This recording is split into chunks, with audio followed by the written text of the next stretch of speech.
ప్రార్థన చేసుకొని నేటి ఆరాధనను మనం ప్రారంభించుకుందాం.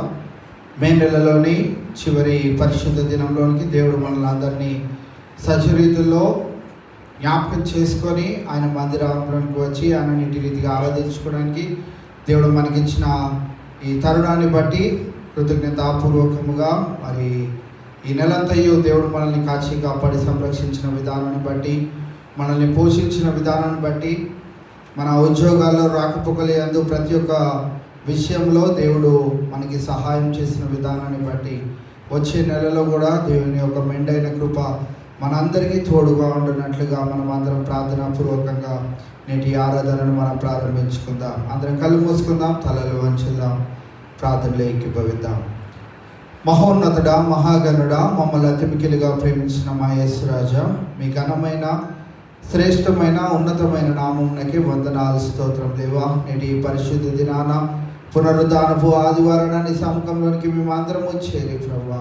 మరి ఒక పర్యాయము ప్రభా, కేవలము నిన్ను ఆరాధించుకోవడానికి ప్రభా, నేను గణపరచుకోవడానికి, నేను మహింపరచుకోవడానికి, నిన్ను స్తుతించడానికి ప్రభా, మాకు ఇచ్చిన ఈ శ్రేష్టమైన దినాన్ని బట్టి నీకే వందనాలు, స్తుతులు, స్తోత్రం దేవా. ఈ ప్రత్యేకమైన దినాన జరిగిన ఆరాధన అంతటిలో ప్రభా నీ సహాయం మెండుగా దయచేయమని ప్రార్థన చేస్తాను దేవా. సమయానికంటే ముందుగా నీవు తీసుకొచ్చిన నీ బిడ్డలను బట్టి నీకే వందనాలు, స్తోత్రం ప్రభా.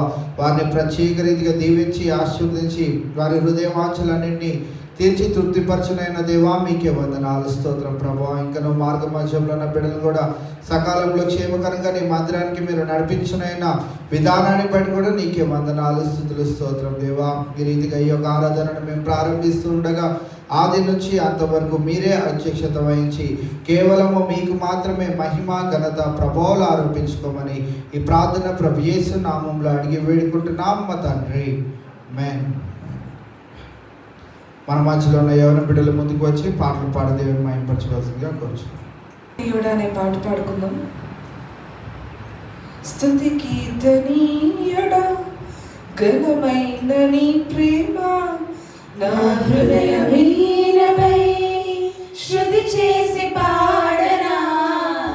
స్తుతి కీర్తనీయుడా, ఘనమైన నీ ప్రేమ నా హృదయమీనపై శృతి చేసి పాడనా. నా యేసు రాజా అనురాగబంధమా, నన్ను విడువలేని ఆత్మానుబంధమా. నా యేసు రాజా అనురాగబంధమా, నన్ను విడువలేని ఆత్మానుబంధమా. స్తుతి కీర్తనీయుడా,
రండి యెహోవాను గూర్చి ఉత్సాహగానం చేయదము, పాడదాము.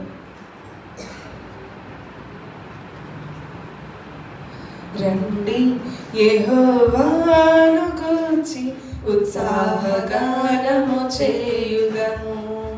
రండి యెహోవాను గూర్చి ఉత్సాహగానము చేయుదము.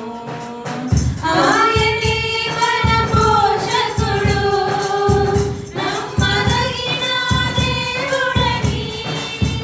ఆయనే మన పోషకుడు, నమ్మదగిన దేవుడని. నమ్మదగిన దేవుడని. నమ్మదగిన దేవుడని. రండి యెహోవాను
మార్గం నేనే అన్నారు యేసు అని పాట పాడుకుందాం.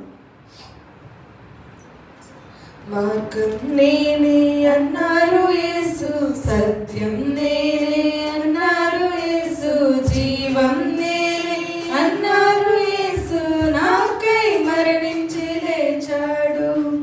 మార్గం నేనే అన్నారు యేసు, సత్యం నేనే అన్నారు యేసు, జీవం నేనే అన్నారు యేసు, నాకై మరణించి లేచాడు.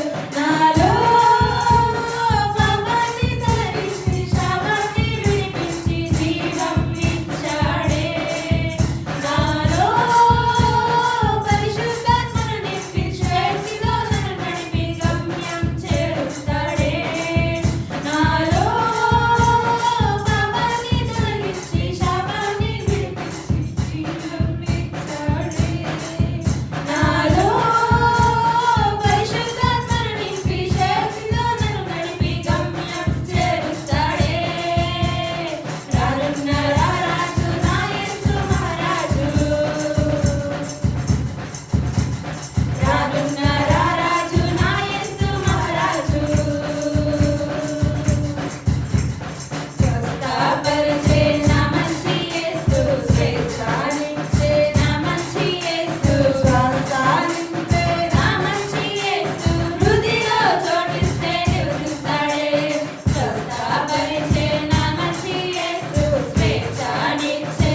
అనే పాట పాడుకుందాం.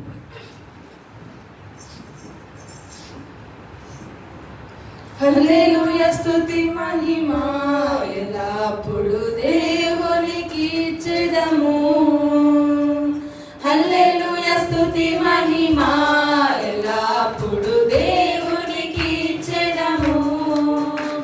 ఆహా హల్లెలూయా హల్లెలూయా హల్లెలూయా ఆహా హల్లెలూయా హల్లెలూయా హల్లెలూయా హల్లెలూయా స్తుతి మహిమ ఎల్లప్పుడు దేవునికి ఇచ్చెదము.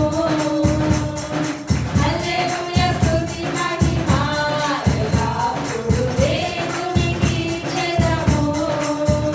అల సైన్యములకు అధిపతి అయిన ఆ దేవుని స్తుతించెదము.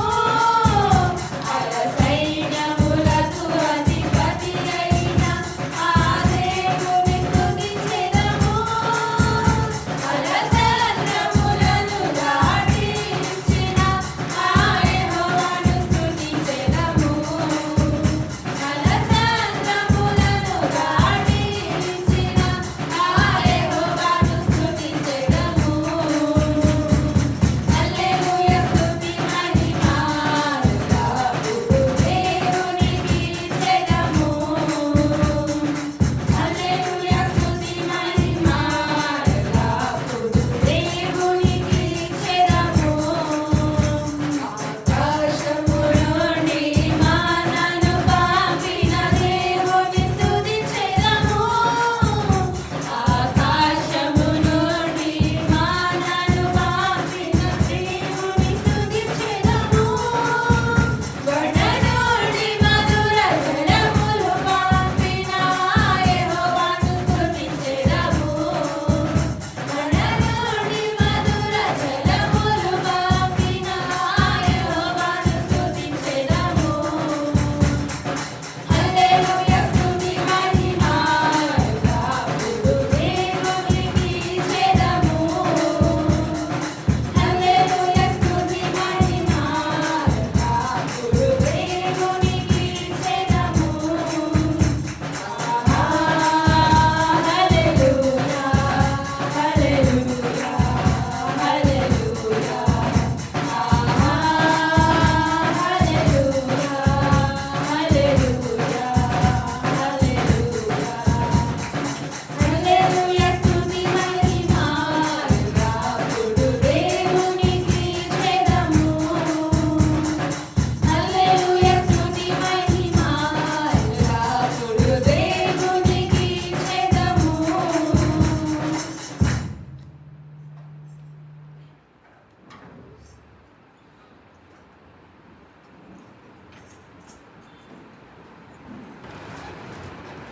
ఈ రోజుకై ఏర్పాటు చేయబడిన కీర్తన భాగము 117వ కీర్తన ఉత్తర ప్రత్యుత్తరాలుగా చదువుకుందాం. ప్రేరేపించబడిన వారు ముందుకు వచ్చి మొదటి వచనం చదివినట్లయితే తదుపరి 2వ వచనము సంఘమంతయు కలిసి ఏకీభవించి చదువుకుందాం.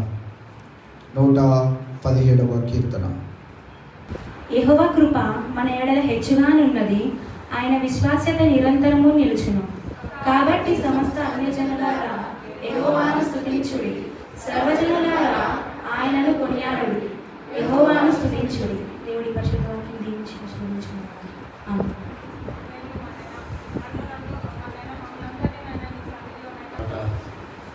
పాడుకుంటూ మనందరం కూడా కానుకలు సమర్పించుకున్నామంటే మన మధ్యలో పెద్దలు శంకర్రావు గారు ఉన్నారు. వారు పాట పాడుతుండగా మనందరం కూడా వారితో ఏకీపిస్తూ ముందుకు కొనసాగుతాం.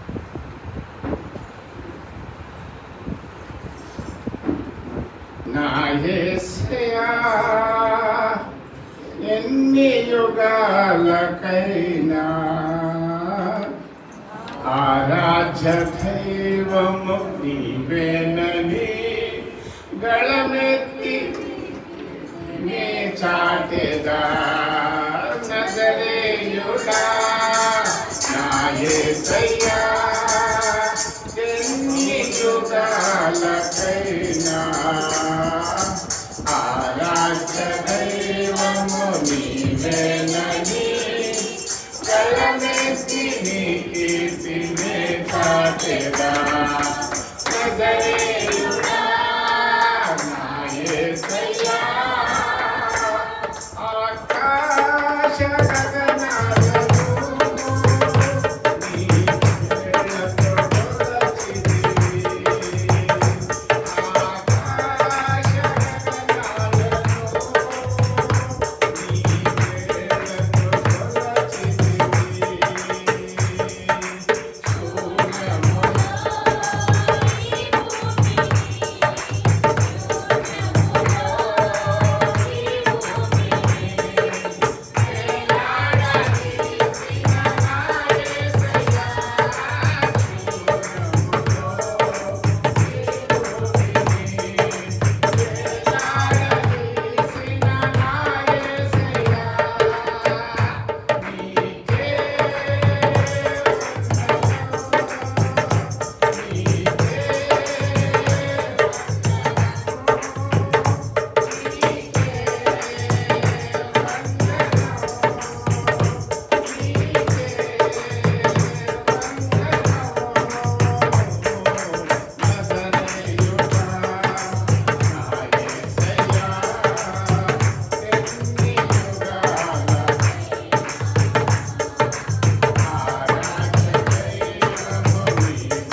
కళ్ళు మూసుకుంటే కానుకల నిమిత్తం ప్రార్థించుకుందాం. మన మధ్యలో సహోదరు గోటం సురేష్ గారు ఉన్నారు.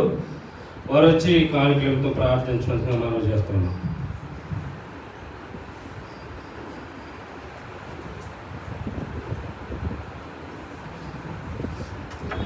ప్రార్థన చేసుకున్నాను. కృపా సత్య సంపూర్ణ వ్యాపారాల తండ్రి మీకు వందనాలు స్తోత్రాలు ప్రభా. ఇదిగో ప్రభా దర్శన కాలం అంతా ప్రభా మీరు ఎక్కడ చాటును భద్రపరిచి ఇదిగో ప్రభా మే నెలలో ప్రభా చివరి ఆదివారం రోజులు ప్రభా మిమ్మల్ని స్తుతించి ఆరాధించే భాగ్యాన్ని మా అందరికీ దేశించిన దేవ మీకు వందనాలు స్తోత్రాలు చెల్లించుకున్నాను ప్రభు. కూడి వచ్చిన వీళ్ళందరినీ ప్రభు పేరు దీవించి ఆస్వాదించండి. ఎవరికి అనారోగ్యంలో వాటన్నింటినీ ప్రభు ముట్టి స్వస్థపరచమని వేడుకున్నాం తండ్రి. ప్రతి విషయంలో మీరే ముందు నడిపించమని వేడుకున్నాం తండ్రి ప్రభా. ఇదిగో ప్రభా ఈ సమయంలో ప్రభా ఇప్పటివరకు మరి ఎంతో చక్కగా ప్రభు ఇదిగో కార్యక్రమం ప్రభా ఆరాధన అంతటా జరిగించినందుకు వందనాలు స్తోత్రాలు చెల్లించుకున్నాం తండ్రి ప్రభా. ఇదిగో ప్రభా ఇచ్చిన ప్రతి హస్తాన్ని ప్రభా పేరు దీవించి ఆస్వాదించిన ప్రభా ఇదిగో ప్రభా 30 దంతులు 60 దంతులు 100 దంతులుగా ఫలింపు చేయమని పెట్టుకున్నాం తండ్రి. వారి అవసరాలన్నింటినీ ప్రభావ మీరే తీర్చమని పెట్టుకున్నాం తండ్రి ప్రభావ. ఆ కానుకలు ప్రభావ ఇదిగో ప్రభావ మరి మీ సేవ నిమిత్తం ప్రభావ మరి వాడబడే రీతిగా ప్రభావ మీరే కృప చూపించమని పెట్టుకున్నాం తండ్రి ప్రవేశనైనా. ఇదిగో ప్రభు ఇప్పుడు జరగాల్సిన ఆరాధనా కార్యక్రమం అంతట్లో మీరే ముందుండి మీరే మహిమ ఘనత పొందమని ఈ కొద్ది ప్రార్థన ప్రవేశనామాలు అడుగుతున్నాం తండ్రి. దయించి అందరూ కూర్చోవాలిగా మనవి చేస్తా ఉన్నాం.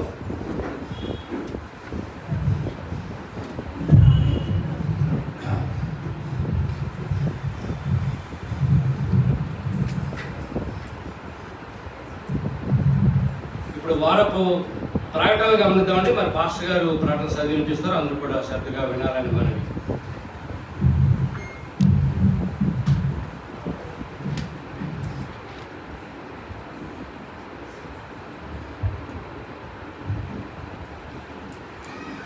వారం ప్రకటనలు గమనించవలసిందిగా మనవి చేస్తా ఉన్నాం.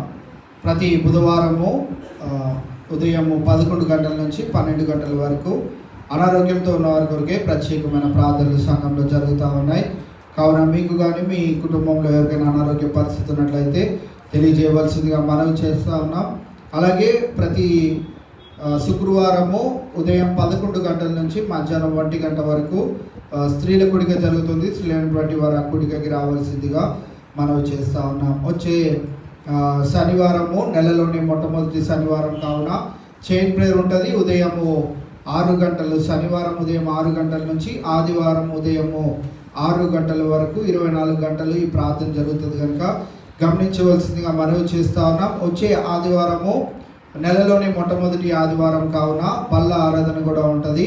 బల్లలో మరి చేవేగోరు వారు మరి సమయానికి మందిరానికి రావాల్సిందిగా మీ యొక్క భయభక్తులను దేవునికి కనపరచవలసిందిగా మీకు మనవి చేసుకుంటా ఉన్నాం. గడిచిన వారంలో ఫాస్టింగ్ ప్రేయర్ పెట్టడం జరిగింది. బక్రీద్ హాలిడే రోజున ఎండల కారణంగా సాయంకాలం పెట్టడం జరిగి ఉన్నది. మరి ఆసక్తిగా మరి బిడ్డలు వచ్చి ఉన్నారు. మరి ఈ నెలలోని ఫాస్టింగ్ ప్రేయర్ని కూడా దేవుడు సక్సెస్ఫుల్గా ముగించడానికి దేవుడు కృపను దయచేశాడు. అందుని బట్టి దేవాది దేవునికి వందనాలు. మరి ఆ ప్రార్థనలో పొందిన ప్రతి ఒక్క కుటుంబానికి ప్రత్యేకమైన వందనాలు తెలియజేసుకుంటా ఉన్నా. మరి మన సంఘంలో పెట్టుకున్న ఆనవాయితీ ప్రతి నెల మొట్టమొదటి ఆదివారము మరి ఆరాధన అనంతరం భోజనాలు ఉంటాయి కనుక ప్రేమ విందు ఉంటుంది కనుక ఈ వచ్చే నెల జూన్ మాసము మొట్టమొదటి ఆదివారము మరి ప్రేమ విందులు ఏర్పాటు చేసేవారు మరి మా అత్త మామగారు, మన ప్రసన్న వాళ్ళ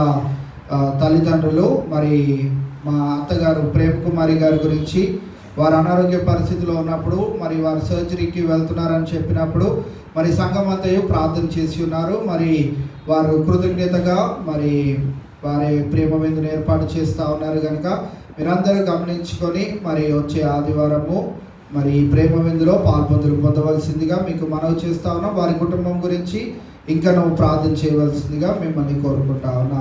యవనస్తుల కూడిక మరి ఆదివారము మధ్యాహ్నం 3 గంటల నుంచి 4 గంటల వరకు పెట్టడం జరుగుతూ ఉన్నది. మరి ఎండల కారణాల వలన మరి యవన బిడ్డలు కూడా రాలేకపోతూ ఉన్నారు. కొంచెం వాతావరణం చల్లబడతా ఉన్నది కనుక మళ్ళీ యవనస్తుల కూడిక కంటిన్యూ చేస్తే బాగుంటుందని ఆశపడతా ఉన్నాం. సో ఇంటర్ ఫస్ట్ ఇయర్ నుంచి బిడ్డలు 35 ఇయర్స్ లోపు ఎవరైనా కానీ ఈ యూత్ మీటింగ్లో పొందవచ్చు, గమనించవలసిందిగా మనవి చేస్తూ ఉన్నాం. వచ్చే ఆదివారం మొట్టమొదటి ఆదివారం కావున బోసు గారి యొక్క గృహంలో సాయంకాలం 7:30 గంటలకు కృతజ్ఞత కూడిక ప్రతి నెల జరుగుతూ ఉన్నాయి. మొట్టమొదటి ఆదివారాన వచ్చే నెల సాయంకాలము మరి మొట్టమొదటి ఆదివారం కావున సాయంకాలం 7:30 గంటలకు వారి గృహం నందు జరిగే ఆ యొక్క కూడికలో పొందవలసిందిగా, వారి కుటుంబాలలో దేవుడు చేసిన మేలను కూడా మరి వారు తెలియజేస్తారు కనుక మీరు అందరు ఆసక్తిగా వారు ఏర్పాటు చేసిన ఆ యొక్క కూడికకి రావాల్సిందిగా మీకు మనవి చేస్తా ఉన్నాం. ప్రేయర్ రిక్వెస్ట్ గమనించండి. మరి అభి తల్లి గారి గురించి మీ అందిన ప్రార్థనలు జ్ఞాపకం చేసుకుంటా ఉన్నారు. అటు రీతిగా దేవుడు ఇస్తున్న ఆరోగ్యమును బట్టి దేవాది దేవునికి వర్ణాలు. ఇంకా సంపూర్ణమైన ఆరోగ్యమును దేవుడు వారికి అనుగ్రహించలేక మీ ప్రార్థనలు జ్ఞాపకం చేసుకోండి. అలాగే సంతోష గారి గురించి కూడా మీరు ప్రార్థిస్తూ ఉన్నారు. దేవుడు అటు రీతిగా వారిని కూడా స్వస్థపరుస్తూ ఉన్నారు. తీసుకున్న వైద్యం అంతటి కూడా మరి దేవుడు కృప చూపెట్టలాగా మీ ప్రార్థనలు జ్ఞాపకం చేసుకోవాల్సిందిగా మనవి చేస్తా ఉన్నాం. మళ్ళీ అలాగే ప్రసన్న వాళ్ళ పెద్దమ్మ కుమారుడు సునంద్ గడిచిన ఆదివారం ఎగ్జామ్ రాసి ఉన్నాడు. అలాగే ప్రణీత మరి ఆ బిడ్డ కూడా ఎగ్జామ్ రాసి ఉన్నది, యూపీఎస్సీ ఎగ్జామ్. సో వారికి మంచి రిజల్ట్ దేవుడు అనుగ్రహించలాగా. అలాగే సునంద్ కూడా కొద్ది పాటి అనారోగ్యంతో మరి గడిచిన దినాల్లో ఉండడం జరిగినది. బిడ్డకు దేవుడు సంపూర్ణమైన స్వస్థత చేకూర్చినట్లుగా మీ ప్రార్థనలో బిడ్డ గురించి ప్రార్థన చేయవలసిందిగా మనవి చేస్తూ ఉన్నాం. అలాగే శ్రీనివాస్ గారు, ప్యూలా శ్రీనివాస్ గారి యొక్క తల్లి గారికి కూడా గడిచిన వారంలో మరి 2 కళ్ళు ఆపరేషన్ చేయడం జరిగినది. మరి వారు కూడా ఆపరేషన్ అంతటి దేవుడు సక్సెస్ఫుల్గా జరిగించి ఉన్నాడు. మరి వారు కూడా మంచిగా ఉన్నారని తెలియజేశారు కనుక ఇంకనూ ఆ యొక్క ఒక నెల రోజులు వారు జాగ్రత్తగా ఉండాలి కనుక ఈ నెలంతయో దేవుడు తన కృపచాటున తల్లిగారిని భద్రపరచుకున్నట్లు మీ ప్రార్థనలో జ్ఞాపకం చేసుకోవాల్సిందిగా మనవి చేస్తూ ఉన్నాం. మరి వాతావరణ మార్పుల వలన వచ్చే ప్రతి ఒక్క అనారోగ్య పరిస్థితుల్లో నుంచి దేవుడు మన సంఘంలో ఉన్న చంటి బిడ్డల నుంచి వృద్ధుల వరకు అందరినీ కాపాడినట్లుగా మీ అందిన ప్రార్థనలో జ్ఞాపకం చేసుకోవాల్సిందిగా మనవి చేస్తూ ఉన్నాం. వివాహాల కొరకు ఎదురు చూసిన బిడ్డల కొరకు ప్రార్థన చేయండి. ఉద్యోగ ప్రయత్నాలు, ఇంక్రిమెంట్స్ కొరకు, ప్రమోషన్స్ కొరకు ఎదురు చూసిన బిడ్డల కొరకు ప్రార్థన చేయండి. గర్భం లేని వారి కొరకు ప్రార్థించండి. గర్భిణీ స్త్రీలు మహిమైశ్వర్య గారు, రేష్మ గారు వీరి కొరకు ప్రార్థన చేయవలసిందిగా మనవి చేస్తూ ఉన్నాం. అలాగే వచ్చే నెలలో నీట్ ఎగ్జామ్ ఉండనై ఉన్నది బైపీసీ స్టూడెంట్స్కి. సో నీట్ ఎగ్జామ్ రాయబోయే బిడ్డలందరికీ దేవుడు సహాయం అనుగ్రహించలాగిన మరి వారి కొరకు ప్రార్థన చేద్దాం. మరి మన సంఘ బిడ్డలు కూడా చాలామంది ఊర్లు వెళ్ళి ఉన్నారు. వారు కూడా కొన్ని కార్యక్రమాల నిమిత్తమై వెళ్ళి ఉన్నారు. కొంతమంది హాలిడేస్ అని వెళ్ళి ఉన్నారు. సో అందరూ తిరిగి వచ్చి పర్యంతం దేవుని యొక్క కృప చాటున బిడ్డలందరినీ భద్రపరచుకున్నట్లుగా మీ ప్రార్థనలు జ్ఞాపకం చేసుకోవాల్సిందిగా మనవి చేస్తూ ఉన్నాం. అలాగే మన చర్చ్లో కీబోర్డ్ క్లాసెస్ జరుగుతూ ఉన్నాయండి. 3 months కోర్స్ అది జరుగుతూ ఉన్నది. వీక్లీ 3 days క్లాసెస్ జరుగుతూ ఉన్నాయి. సో చాలామంది బిడ్డలు ఆసక్తిగా వస్తూ ఉన్నారు. గిటార్ నేర్పించేవారు కూడా మనకి ఒక మెంబర్ దొరికారంటే క్రిస్టియనే. సో ఎవరైనా గిటార్ నేర్చుకోవాలనుకుంటే ఒక్కళ్ళ పేరు అయితే మాకు ఇచ్చారు. ఇంకా ఎవరైనా ఆసక్తిగా గిటార్ కూడా మేము నేర్చుకోవాలనుకుంటున్నాం అన్నవారు ఎవరైనా ఉన్నట్లయితే మీ పేర్లు ఇచ్చినట్లయితే మరి గిటార్ క్లాస్ కూడా స్టార్ట్ చేయడానికి అవకాశం ఉంటుంది. ఒక్కరికే వచ్చి చెప్పాలంటే వాళ్ళకి బర్త్డేనే కట్టే వాళ్ళకి కూడా ఫీజు ఎక్కువ అవుతుంది. సో ఒక 4-5 అన్నా ఉంటే మరి ఆ వచ్చే వాళ్ళకి మనకి ఫీజు కొంచెం తగ్గిస్తారు కనుక గమనించండి. ఎవరైనా ఉన్నట్లయితే మీ పేర్లు ఇవ్వవలసిందిగా మనవి చేస్తూ ఉన్నాం. అలాగే ఈ దినాన ఆరాధన అనంతరము మెన్స్ మీటింగ్ కూడా ఉంటుంది కనుక మరి పురుషులైనటువంటి వారు అందరూ గమనించుకొని మెన్స్ మీటింగ్లో పొందవలసిందిగా మనవి చేస్తూ ఉన్నాం. అలాగే ఈ దినాన మరి మన సంఘ బిడ్డలు, మన ప్రియులు మరి సుధాకర్ గారు, అలాగే రాజేశ్వరి గారు ఎన్ని ఇయర్స్ అన్న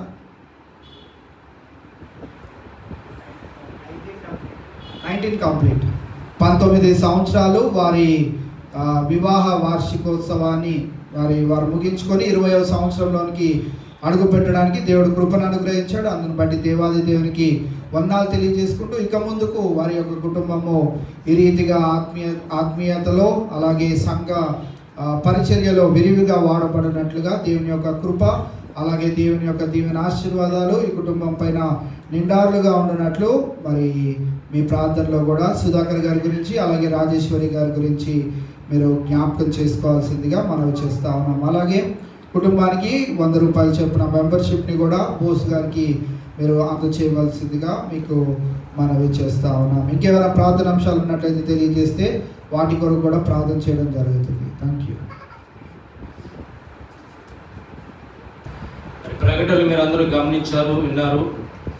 మేనిదిన ప్రార్థనలో ముఖ్యంగా పసిబిడ్డల గురించి, సండే స్కూల్ బిడ్డల గురించి, వృద్ధుల గురించి, అనారోగ్యంతో బాధపడుతున్న బిడ్డల గురించి కూడా ప్రార్థించాలని మీ అందరికీ సంఘం తరఫున మనం చేస్తూ ఉన్నాం. అలాగే ఎవరైనా సాక్ష్యం పంచుకున్న ఆశగా ఉంటే వారి సమయాన్ని అందజేస్తున్నాం, క్లుప్తంగా మీ సాక్ష్యాన్ని పంచుకోవాలని మనవి.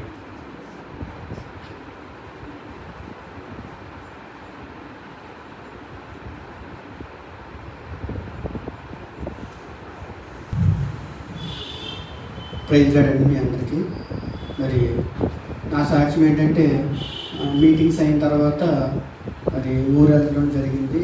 సెలవుల నిమిత్తం రాకపోకల్లో ప్రతి విషయంలో మరి దేవుడు మాకు తోడుగా మరి వాహనం చుట్టూ మాకు కంచెవలే ఉండి మరి ఎండ వల్ల ఎటువంటి ఇబ్బంది లేకుండా రాకపోకల్లో మేము అక్కడ పెళ్ళికి ఇంకా కొన్ని కార్యక్రమాలకు అటెండ్ అయ్యాము.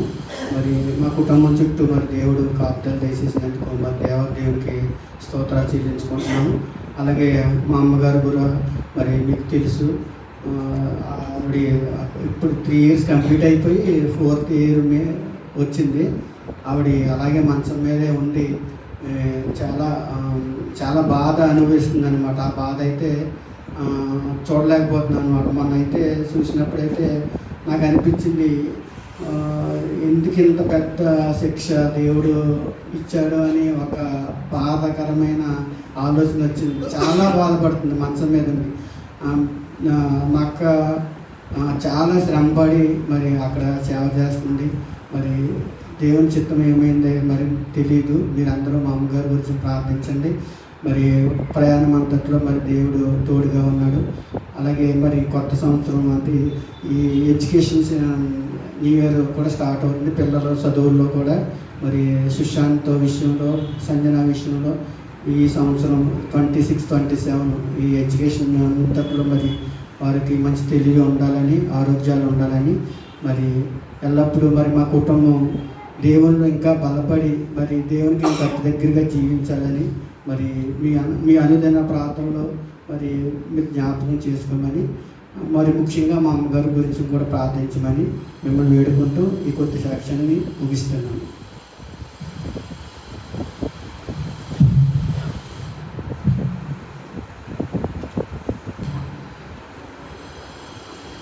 మరి సాక్ష్యం మనం విన్నాం.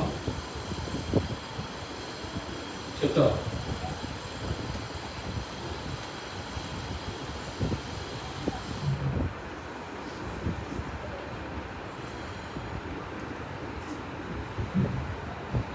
దేవుని నామానికి వందనాలండి. మీకు అందరూ కూడా విషయంగా వందనాలు తెలియజేస్తున్నాను. మన మీటింగ్స్ అయిపోయిన తర్వాత మేము కూడా కంటిన్యూస్గా ఊరు వెళ్తానే ఉన్నామండి. మే 1st కూడా ఊర్లోనే ఉన్నాను నేను. మరి మన మీటింగ్స్ ఉన్నాయని చెప్పేసి 1st తారీఖు ఇంట్లో కార్యక్రమం ముగించేసుకొని మళ్ళీ వెంటనే వచ్చేసాను. వచ్చేసి మళ్ళీ నేను 15th, 16th మళ్ళీ బయలుదేరి ఊరు వెళ్ళాము. ఏప్రిల్ 15th నుంచి మొన్న లాస్ట్ వీక్ వరకు లాస్ట్ సండే ఊరు నుంచి వచ్చామండి. ఇక్కడ హైదరాబాద్ వచ్చా, సండే ఈవినింగ్ హైదరాబాద్ వచ్చాము. మరి 2 months విజయవాడ గుంటూరు తిరుగుతూనే ఉన్నానండి. కారులోనే వెళ్తున్నాం, కారులోనే వస్తున్నాము. మరి రాకపోకల్లో దేవుడు ఎంతో గొప్పగా మన వెహికల్ చుట్టూ అగ్ని కంచి వేసి దేవుడు హైదరాబాద్ తీసుకొచ్చిన విధానం బట్టి మరి దేవునికి వందనాలు తెలియజేస్తున్నాను. అదేవిధంగా నేను మ్యారేజ్ చేసుకొని 19 సంవత్సరాలు కంప్లీట్ అయిపోయిందండి. ఈ రోజుతో 19 సంవత్సరాలు కంప్లీట్ అయిపోయి మరి దేవుడు 19 సంవత్సరాలు కాచి కాపాడి 20 సంవత్సరాలు మరి దేవుడు అడుగు పెడతానికి ఇచ్చిన అవకాశాన్ని బట్టి దేవుడికి వందనాలు. మరి ఇచ్చిన బిడ్డలను బట్టి కూడా మీకే వందనాలు తెలియజేస్తున్నాను. మరి బిడ్డలకి నెక్స్ట్ వీక్ నుంచి స్కూల్ స్టార్ట్ అవుతుంది.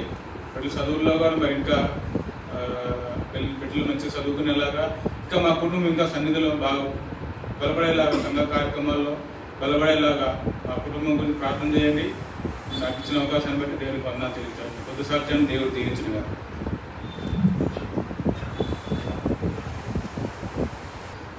సాక్ష్యాలు విన్నాం. దేవుడు వారి కుటుంబాల్లో చేసినటువంటి గొప్ప మేలుకై దేవునికి మహిమ కలుగున కాక మరి కుటుంబాలు మరి సురేష్ గారు చెప్పారు వాళ్ళ మదర్ గురించి. మేలుదైన ప్రార్థనలో మరి ఆ తల్లిగారి గురించి ప్రార్థించండి. అక్కడ సేవ చేస్తున్నటువంటి బిడ్డలకు కూడా చక్కనటువంటి ఓపికని దయచేయలాగిన మేము దిన ప్రార్థించాలని మనం చేస్తున్నాం. అలాగే మరి అన్న దాంపత్య జీవితంలో 19 సంవత్సరాలు దేవుడు చక్కగా వారికి కంప్లీట్ చేసి 20 సంవత్సరాలు అడుగు పెడుతున్నటువంటి బిడ్డలిద్దరూ కూడా అసోపరి సంఘం తరపున మరి ఇంకా ఎన్నో ఈ యొక్క పెళ్లి రోజులు జరుపుకోవాలని ఆశిస్తూ వారి కుటుంబాలు కూడా సంఘం తరపున శుభాకాంక్షలు తెలియజేస్తున్నాం. అలాగే ఇప్పుడు ప్రాముఖ్యమైన అంశంలోకి మనం వెళ్ళబోతా ఉన్నాం. దేవుని యొక్క వర్తమానాన్ని అందించడానికి యవన బిడ్డగా మన మధ్యలో జాన్ మోరీ గారు ఉన్నారు. చక్కనటువంటి వర్తమానాన్ని అందిస్తారు. అందించే ముందు మనందరం కూడా లేచి నిలబడి ఈరోజు యూత్ మగపెట్టలకి ఇస్తాను పేరెంట్ వర్షిప్. మరి సునీల్ ఉన్నాడు, అన్న సునీల సుధాకర్ అని పేరు సునీల్ ఉన్నాడు, రాహుల్ కృప, ఇంకెవరైనా ఉంటే మగపెట్టలు ముందుకు వచ్చినట్టయితే పాడగలి వారి గారు ఆ పైన నడిపిస్తాడు. అందరూ కూడా వారితో ఏకీపిస్తూ ఈ వర్షిప్ని జరిపించుకుంటూ ప్రభు చిత్తం చెప్పిన జాన్ మోరీ గారికి సమయాన్ని అందజేస్తా ఉన్నాం.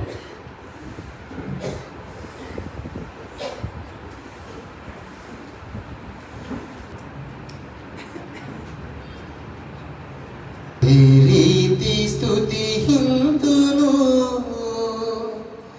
ఓ యేసునాథ దైవమా, ఏ రీతి వర్ణింతును నీ ప్రేమ మధురంబును, ఏ రీతి స్తుతింతును ఓ యేసునాథ దైవమా, ఏ రీతి వర్ణింతును నీ ప్రేమ మధురంబును, నీ కృపలన్నీ కలబోసుకొనుచు నీ పాదాలు చేరారయ్యా,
ప్రార్థన చేసుకుందాం.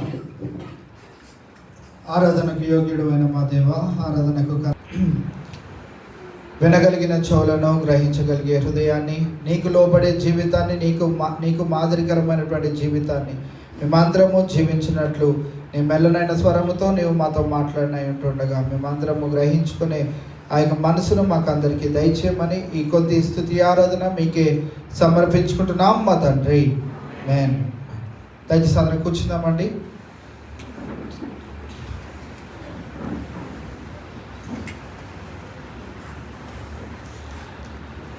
యాకోబు పత్రిక 2వ అధ్యాయము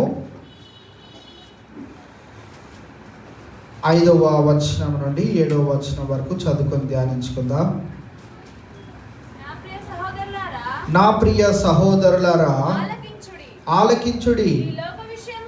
ఈ లోక విషయంలో దరిద్రులైన వారిని విశ్వాసమందు భాగ్యవంతులుగాను తన్ను ప్రేమించు వారికి తాను వాగ్దానము చేసిన రాజ్యమునకు వారసులుగాను ఉండుటకు దేవుడు ఏర్పరచుకొనలేదా?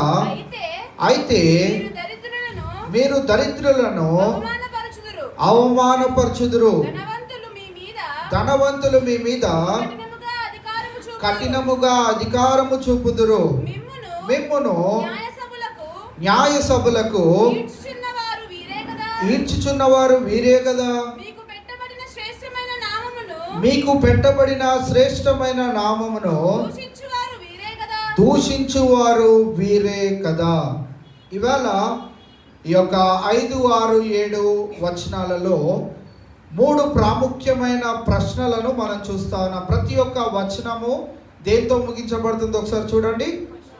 క్వశ్చన్ మార్క్తో ముగించబడతా ఉన్నది. క్వశ్చన్ మార్క్తో ముగించబడుతుంది అని అంటే యాకోబు భక్తునికి ఆ 3 ప్రశ్నల యొక్క సమాధానం ఎవరి దగ్గర నుంచి కావాలి? సంఘములో ఉన్న సభ్యుల దగ్గర నుంచి కావాలి. ఇవాళ గడిచిన వారాల్లో మనము జ్ఞాపకం చేసుకుంటూ వస్తా ఉన్నాం. మీ 2వ అధ్యాయము ప్రారంభం నుంచి మనం చూసుకుంటూ వచ్చినట్లయితే మీలో కొంత గొప్పవారు ఉన్నప్పుడు, పేదవారు ఉన్నప్పుడు వీరికి వ్యత్యాసం చూపెట్టొద్దు, లేకుంటే పార్షియాలిటీ, ఫేవరిజం, ఇంకా డిస్క్రిమినేషన్ ఇలాంటి కొన్ని పదాలను మనం చూస్తూ వచ్చాం. పక్షపాతం అనేది మనం చూపెట్టకుండా ఉండాలి అనే విషయాలను మనం చూస్తూ ఉన్నాం. 5వ వచనము ప్రారంభంలో మనం చూసినట్లయితే ఆ పదాలను మనం చూడండి. నా ప్రియ సహోదరులారా, నా ప్రియ సహోదరులారా అన్నాడు అని అంటే ఏం చెప్పబోతున్నాడు?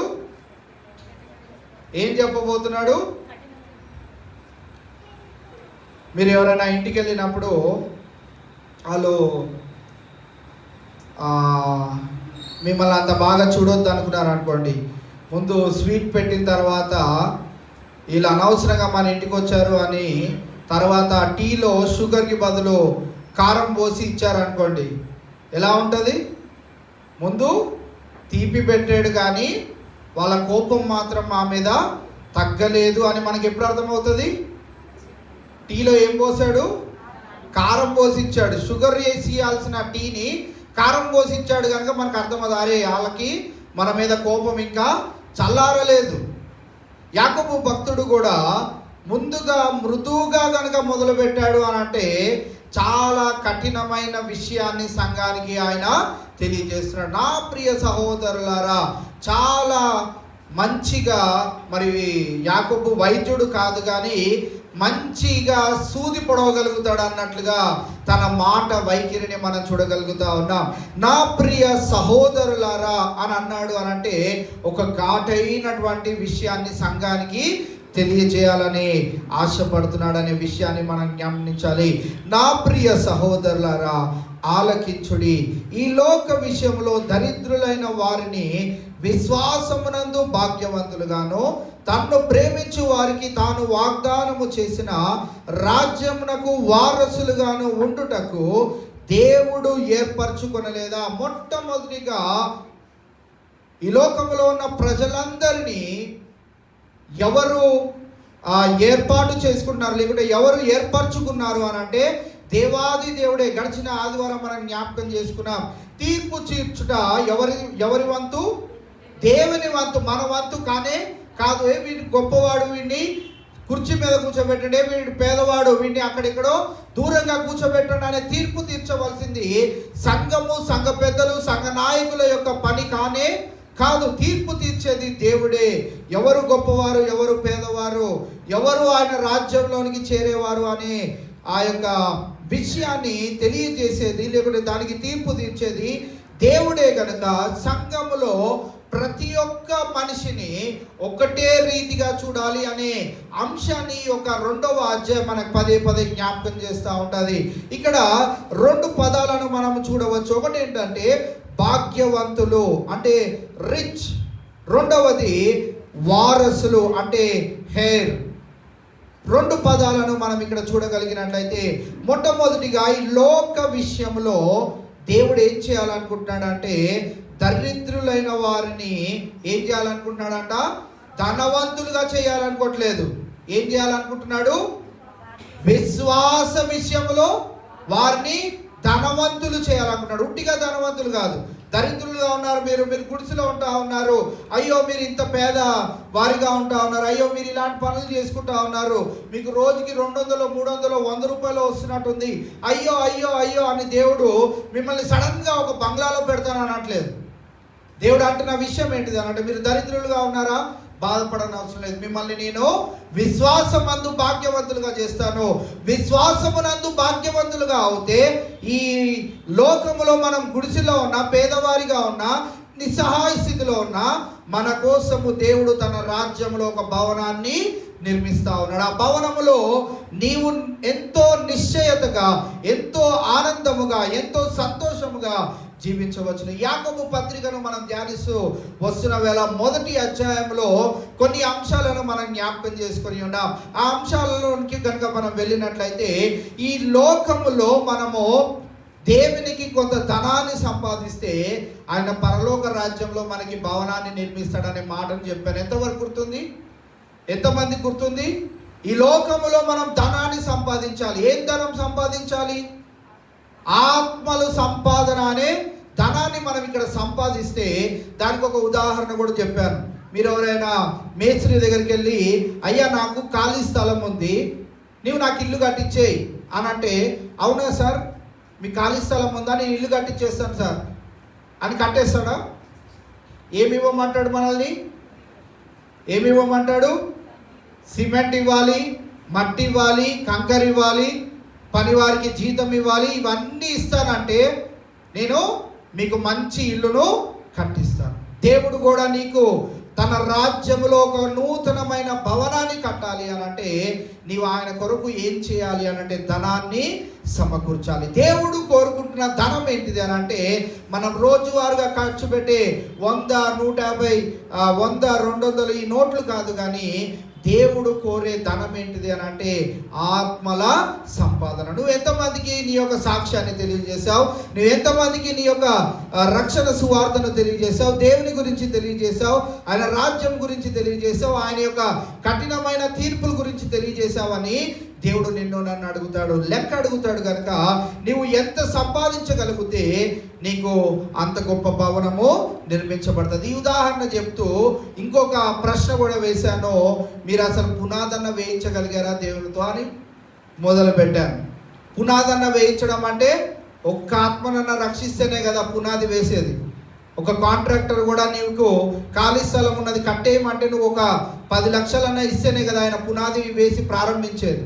దేవుడు కూడా నీకు ఆ భవనాన్ని ముగించాలి అని అంటే ఎన్ని ఆత్మలను మనం రక్షించాలో ఈవేళ ఆ యొక్క విషయాన్ని మనం జ్ఞాపకం చేసుకోవాలి. ఈ లోకంలో మనము దరిద్రులుగా ఉన్నా పర్వాలేదు, కానీ ఒక్కరికైనా సువార్త ప్రకటించమనే బాధ్యతను సంఘానికి యాకోబు భక్తుడు తెలియజేయడము మనం ఇక్కడ గమనాతిశయముగా మనము చూడగలుగుతా ఉన్నాం. ఈ లోక విషయంలో దరిద్రులైన వారిని విశ్వాసమునందు భాగ్యవంతులుగాను. మొట్టమొదటిగా ఈ విషయంలోనే మనం చూసుకుంటూ వచ్చినట్లయితే యేసుక్రీస్తు ప్రభువారు ఒక ఉపమానం తెలియజేశారు. ఆ ఉపమానంలో ఒకడు వచ్చి యేసుక్రీస్తు ప్రభు వారిని అడిగాడంట, బోధకుడా, సద్బోధకుడా, నేను పరలోక రాజ్యం చేరాలంటే నేనేం చేయాలని పదే పదే అడుగుతుంటే, నువ్వు ఆజ్ఞలలో వ్యభిచరించకూడదు, దొంగతనం చేయకూడదు, హత్యలు చేయకూడదు, ఇవన్నీ అని అంటే అవి నేను చిన్నప్పటి నుంచే చేసుకుంటూ వస్తున్నాను అంటే, అయితే నువ్వు ఒక ఆజ్ఞలో తప్పిపోతా ఉన్నావు. ఏంటి ఆజ్ఞ అంటే, నీ ఆస్తి అంతా అమ్మి బీదలకు ఇచ్చి నన్ను వెంబడించు అని అంటే, వాడు ఏం చేశాడంటే అక్కడ తన ముఖమును చిన్నబుచ్చుకొని, అంటే అలిగాడు, చాలా బాధపడ్డాడు. ఇంత ధనవంతుడిని నేను, ఇంత గొప్పవాడిని, నీతో ఏమీ లేని నీతో నేను ప్రయాణం చేస్తానంటే నువ్వేం చెప్తున్నావు, నాకు నీ దగ్గర ఉన్నదంతా అమ్మేసి నన్ను వెంబడించంటావా అని వాడి ముఖము చిన్నబుచ్చుకొని వాడు వెళ్ళిపోయాడంట. దాని తర్వాత తన శిష్యులతో యేసుక్రీస్తు ప్రభువు మాట్లాడుతూ అంటాడు,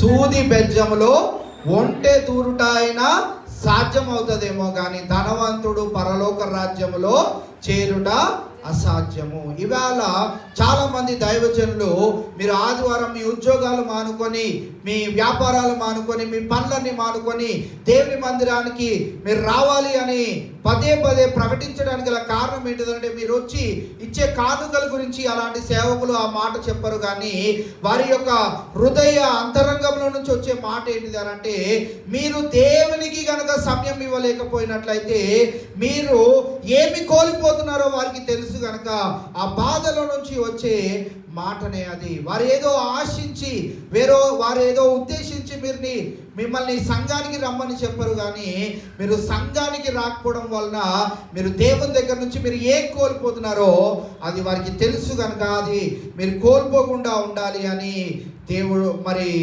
చాలామంది సేవకులు మీరు మీ ఉద్యోగాలు మానుకొని, మీ వ్యాపారాలు మానుకొని, మీ పనులన్నింటినీ మానుకొని మీరు దేవుని మందిరానికి రావాలి అని తెలియజేస్తూ ఉంటారు.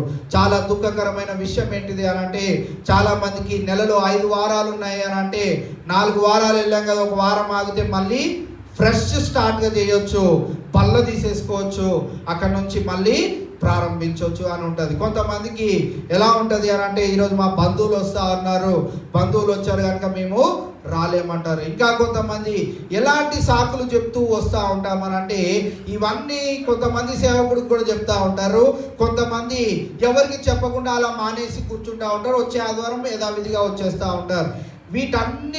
వీటన్నిటిని ఒక సేవకుడికో కానీ, సంఘ పెద్దకో కానీ, స్త్రీల సమాజానికో కానీ ఇవన్నీ మనం చెప్పినా చెప్పకపోయినా ఇవన్నీ ఎవరు చూస్తున్నారు చెప్పండి? దేవుడు చూస్తున్నాడు. అందుకే ఎవరి యందు భయభక్తులు కలిగి ఉంటే మనకు మంచిది చెప్పండి? యెహోవా యందు భయభక్తులు కలిగి. ఒక పాస్టర్కి భయపడితే మీకేమి ప్రయోజనం ఉండదు, ఒక పాస్టర్కి భయపడితే మీకేం ప్రయోజనం ఉండదు, సంఘ పెద్దలకి భయపడితే మీకేం ప్రయోజనం ఉండదు, కానీ దేవునికి భయపడితే మట్టుకు మీకు చాలా ప్రయోజనం ఉంటుంది. కావున ఈవేళ దేవుని యొక్క ఆలోచనలను యాకోబు భక్తుడు ఏ రీతిగా తెలియజేస్తున్నాడు అని అంటే, ఆ కాలములో మరి యూదులు అలాగే క్రైస్తవ్యంలోనికి మరి మార్పు చెందుతున్న వారు వీరందరూ కలయికగా సంఘంలో ఉంటా ఉన్నారు. ఆ సంఘంలో ఉంటున్న వేళ యూదులు వారి యొక్క ఆచారాలన్నింటినీ పాటిస్తూ ఉన్నారు. మరి క్రైస్తవ్యంలోనికి వచ్చిన వారు అంటే అన్య జనాంగంలో నుంచి మరి పేతురు, యోహాను వీరందరూ ప్రకటిస్తున్న సువార్తను విని వారందరూ వస్తున్న విధానాన్ని బట్టి, పౌలు ప్రకటిస్తున్న సువార్తను విని సంఘంలో చేర్చబడుతున్న వీరందరినీ అక్కడ యూదులైనటువంటి వారు, గొప్పవారు, వారు ఏం చేస్తూ ఉన్నారు అంటే, సంఘంలో కుర్చీలన్నీ మావి, మోషే ధర్మశాస్త్రం మాకిచ్చాడు, అవన్నీ పాటిస్తుంది మేము, మా వస్త్రధారణ ఎలా ఉంది, మీ వస్త్రధారణ ఎలా ఉంది, ఇలాంటి బట్టలు వేసుకోవాలి, అలాంటి బట్టలు వేసుకోకూడదు, సంఘానికి ఎలా వస్తున్నావు, ఇలా రాకూడదు అని పదే వారిని హింసిస్తూ, నేను చాలా గొప్ప వాళ్ళరా, మీరు చాలా పేదవాళ్ళరా అని సంఘములో అలాంటి పనులను చేసే యూదులను గురించి యాకోబు ఈ యొక్క 2వ అధ్యాయంలో రాస్తూ రావడం మనం చూడగలుగుతా ఉన్నాం. అందుకే అంటున్నాడు, సంఘమును బలపరచడానికి, తన సహోదరులను బలపరచడానికి అని అంటున్న మాట ఏంటిదనంటే, ఈ లోక విషయంలో దరిద్రులైన వారిని విశ్వాసమునందు భాగ్యవంతులుగాను. మీరు చూసినట్లయితే చాలామంది గొప్పవారు దేవుని మందిరానికి రాలేని పరిస్థితులను మనం చూస్తూ ఉన్నాం. చాలా ఉన్నతమైన శిఖరాలకు ఒకవేళ వారు వెళ్ళిపోయారు అనుకోండి, చాలా రోజుకి ఒక నెలకు ఒక 10 లక్షలు సంపాదిస్తున్నారు అనుకోండి, వారు ఇంకా దేవుడికి వారికి అవసరం లేదన్నట్లుగా వారు జీవించేస్తూ ఉంటారు. సో మనము ఎలాగ జీవించాలి అని అంటే దేవుడు యేసుక్రీస్తు ప్రభువారు చెప్తూ వస్తూ ఉన్న మాటలలో నుంచి ఒక మాటను మనం గమనించినట్లయితే, మీకు ఈరోజుకి తినడానికి తిండి, కట్టుకోవడానికి బట్ట, ఉండడానికి షెల్టర్ అనేది ఉంటే చాలు. మిగతావన్నిటి గురించి మీరు ఆలోచన చేయనవసరం లేదు. రేపటిని గురించి చింతపడకుడి అని యేసుక్రీస్తు ప్రభువారు పదే పదే తెలియజేశాడు. ఎందుకనంటే రేపేం జరగబోతుందో మీలో ఎవరికైనా తెలుసా? మీకు ఏమవుతుందో తెలుసా? రేపు ఏమీ తెలియదు. కానీ మనము చాలాసార్లు నా ఆర్డినేషన్ అప్పుడు కూడా, నా అభిషేక కార్యక్రమం అప్పుడు కూడా ఒక సేవకుడు వచ్చారు. 7 మంది సేవకుల్లో ఒక సేవకుడు వచ్చాడు. ఆ సేవకుడు తాను ఎయిర్ ఫోర్స్ డిపార్ట్మెంట్లో ఉన్నతమైన ఉద్యోగాన్ని చేసి 60 సంవత్సరాలు హ్యాపీగా ఉద్యోగాన్ని చేసుకొని, వారి తల్లిదండ్రులకైతే పుట్టగానే అనిపించిందంట, ఈ నా కుమారుడిని దేవుని సేవకు అర్పించాలి అని. అంటే క్రైస్తవుడుగానే ఉన్నాడు, సంఘానికి వెళ్తున్నాడు, ఎక్కడైనా అవకాశాలు ఇస్తే వాక్యాన్ని కూడా బోధిస్తున్నాడు, కానీ సంఘములో ఒక కాపరిగా ఉంటూ సేవను చేసేవాడు కాదంట. అయితే ఆయన 60 సంవత్సరాలు అయిపోయి రిటైర్మెంట్ అయిపోయిన తర్వాత అప్పుడు సేవను స్టార్ట్ చేశాడట. ఆయన గురించి ప్యారీ అబ్రహాం గారు నాకు తెలియజేస్తూ, చూడు ఆయన 60 సంవత్సరాలు అయిపోయినాక సేవ స్టార్ట్ చేశాడు. ఇప్పుడు చేస్తాడంట. ఇప్పుడు ఏం ఓపిక ఉంటుంది, ఏం చేయాలనిపిస్తుంది, ఎవరికి వినాలనిపిస్తుంది, ఎప్పుడు మనం చేయాలి అని ప్యారీ అబ్రహాం గారు వారి 16వ ఏట సేవలోనికి రావడం జరిగి ఉన్నదని వారు చాలాసార్లు చెప్తా ఉంటారు. సేవ అనేది మనము అన్నీ అనుభవించేసినాక ఇప్పుడు ఏం పని ఉందిలే, మనకి ఒక ఉద్యోగం లేదు, సద్యోగం లేదు, సరే డబ్బులు ఉన్నాయి కదా, ఒక చిన్న మందిరం లాగా హాల్ లాగా కట్టేసుకుందాం, ఒక పోడియం కొనేసుకుందాం, ఒక స్టేజ్ ఏర్పాటు చేసుకుందాం, ఒక మైక్ సెట్ కొనేసుకుందాం, అన్నీ కొనుక్కోవడానికి మన దగ్గర డబ్బులు ఉన్నాయి, ఒక 4గురిని పోగు చేసుకుందాం, వాళ్ళకి వాక్యం చెప్తాం. సేవ అనేది దేవుని యొక్క పిలుపుకు సంబంధించింది, అది వయసుతో సంబంధించింది కాదు. మనము ఎప్పుడు చేయాలనుకున్నామో అప్పుడు చేసేది కానే కాదు. కావున ఈవేళ మనము సమయం ఉండగానే దేవుని యొక్క సేవను జరిగించే వారిగా ఉండాలి. ఇక్కడ ఈ యొక్క ఎవరైతే ఆ యవనస్తుడు ధనవంతుడైనటువంటి ఆ యవనస్తుడు దేవుని యేసుక్రీస్తు ప్రభువు దగ్గరికి వచ్చాడో, తన యొక్క ఆలోచన ఏంటిది అని అంటే, నేను ఇప్పుడు యవనస్తుడుగా ఉన్నాను కనుక యేసుక్రీస్తు ప్రభువారి దగ్గర నుంచి తన ఆన్సర్ ఏం ఎక్స్పెక్ట్ చేశాడంటే, నీ దగ్గర డబ్బులు ఉన్నాయి కదా, నా దగ్గర డబ్బులే లేవు, ఓ పని చేయి, నీ దగ్గర డబ్బులు నాకు ఇవ్వు, నేను సేవ చేస్తాను. ఇలాగ మనము కొనసాగుతూ ఉందాము. అప్పుడు నువ్వు ఎప్పుడు చచ్చిపోయినా కానీ నీ డబ్బులు నాకు ఇస్తూ ఉన్నావు కనుక, నేను ఆ పని చేస్తూ ఉన్నాను కనుక నువ్వు దేవుని రాజ్యంలో చేర్చబడతావు అని చాలా సింపుల్గా చెప్పేస్తాడేమో. మనకి ఉన్న శక్తి కొలది మనం చేసుకుంటూ వెళ్దామని ఆ యవనస్తుడు అనుకొని ఉంటాడు. ఒక టైంలో ఇంకా ముసలోడు అయిపోయాను అనుకో, ఆయనతో పాటు పేతురు వీళ్ళంతా ముసలోళ్ళు ఉన్నారు కదా, వీళ్ళందరితో పాటు నేను కూడా ముసలోడిని అయిపోయినాక ఆయనను వెంబడించవచ్చులే అని అనుకొని ఉంటాడు. యేసుక్రీస్తు ప్రభువారు అన్న మాట ప్రతిసారి మనకు ఆశ్చర్యమే. ఆయన ఏ మాట చెప్తాడో ఎప్పుడు కూడా శిష్యులు కానీ, పరిచయులు కానీ, శాస్త్రులు కానీ, సద్దుకాయలు కానీ ఊహించలేరు. ఈయన ఈ ప్రశ్న వేసాం కదా, ఈ మెలికి పెట్టాం కదా, ఈయన ఇక్కడ ఇరికిపోతాడు, ఇప్పుడు ఇక్కడ దొరికిపోతాడు అని అనుకున్న ప్రతిసారి యేసుక్రీస్తు ప్రభువారు చెప్పే సమాధానము చాలా వింతగా ఉండేది వారికి.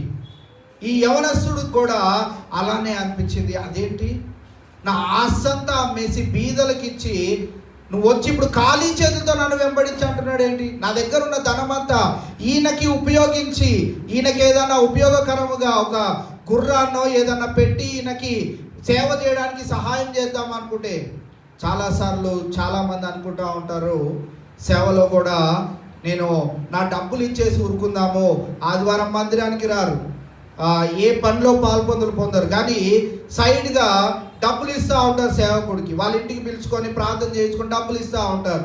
ఏంటయ్యా చర్చికి రావట్లేదు అంటే నవ్వి ఊరుకుంటూ ఉంటారు.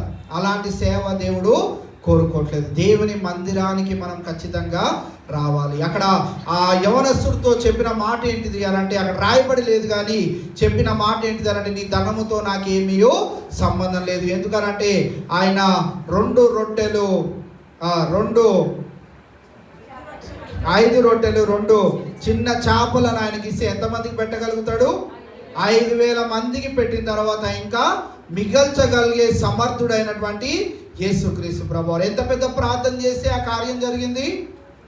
2 ఎత్తి దేవా నీకు కృతజ్ఞతాస్తుతులు చెల్లిస్తున్నాను కానీ గంపలు నిండిపోతానే ఉన్నాయి. వడ్డిస్తున్న కొలది అది మిగులుతానే ఉంది కానీ, పొంగి పొర్లుతానే ఉంది కానీ దాంట్లో కొరత అనేది లేనేలేదు. ఆ యవనస్తుడు ఆ విషయాన్ని గమనించలేకపోయాడు. అందుకే చిన్న ముఖము చేసుకొని వెళ్ళిపోయాడు. అదే లూకా సువార్త 12వ అధ్యాయం 21వ వచనంలో ఆ సందర్భం అంతా ఉంటుంది. అయితే ఆ వచనాన్ని కనుక మనం చదివినట్లయితే, దేవుని ఎడల ధనవంతుడు కాక తన కొరకే సమకూర్చుకునేవాడు అలాగుననే ఉండునని చెప్పెను. దేవుని ఎడల ధనవంతుడు కాక, దేవుని ఎడల ధనవంతుడు అంటే, దేవుని ఎడల ధనవంతుడు అంటే ఆత్మీయంగా ధనవంతుడు. సరే, 33వ వచనం కింద ఆ వచనాన్ని మనం చదువుదాం. మీకు కలిగిన వాటిని అమ్మి ధర్మము చేయుడి, పాతగిలిన సంచులను పరలోకమందు అక్షయమైన ధనమును సంపాదించుకొనుడి, అక్కడికి దొంగడు రాడు, చిమ్మెట కొట్టదు.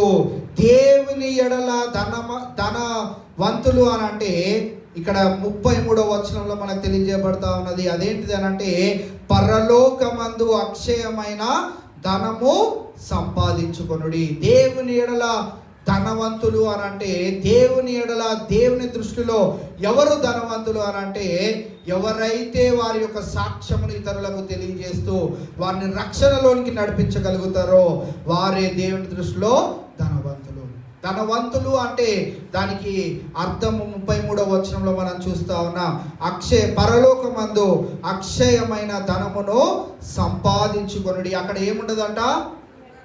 దొంగ రాడు, చిమ్మ చీకటి అనేది ఉండదు, ఇంకా తుప్పు పట్టదు అని ఇంకా వేరే చోట్ల వేరే సువార్త పాఠ్య భాగాల్లో రాయబడ్డం మనం చూస్తా ఉన్నాం. పరలోకమందు అక్షయమైన ధనమును సంపాదించుకునే వారిగా మనం ఉండాలి. అదే దేవుని ఎడల ధనవంతుడు కాక, వీడు దేవుని ఎడల ధనవంతుడుగా ఉండలేకపోయాడు. ఆ పైన స్టోరీ అంతా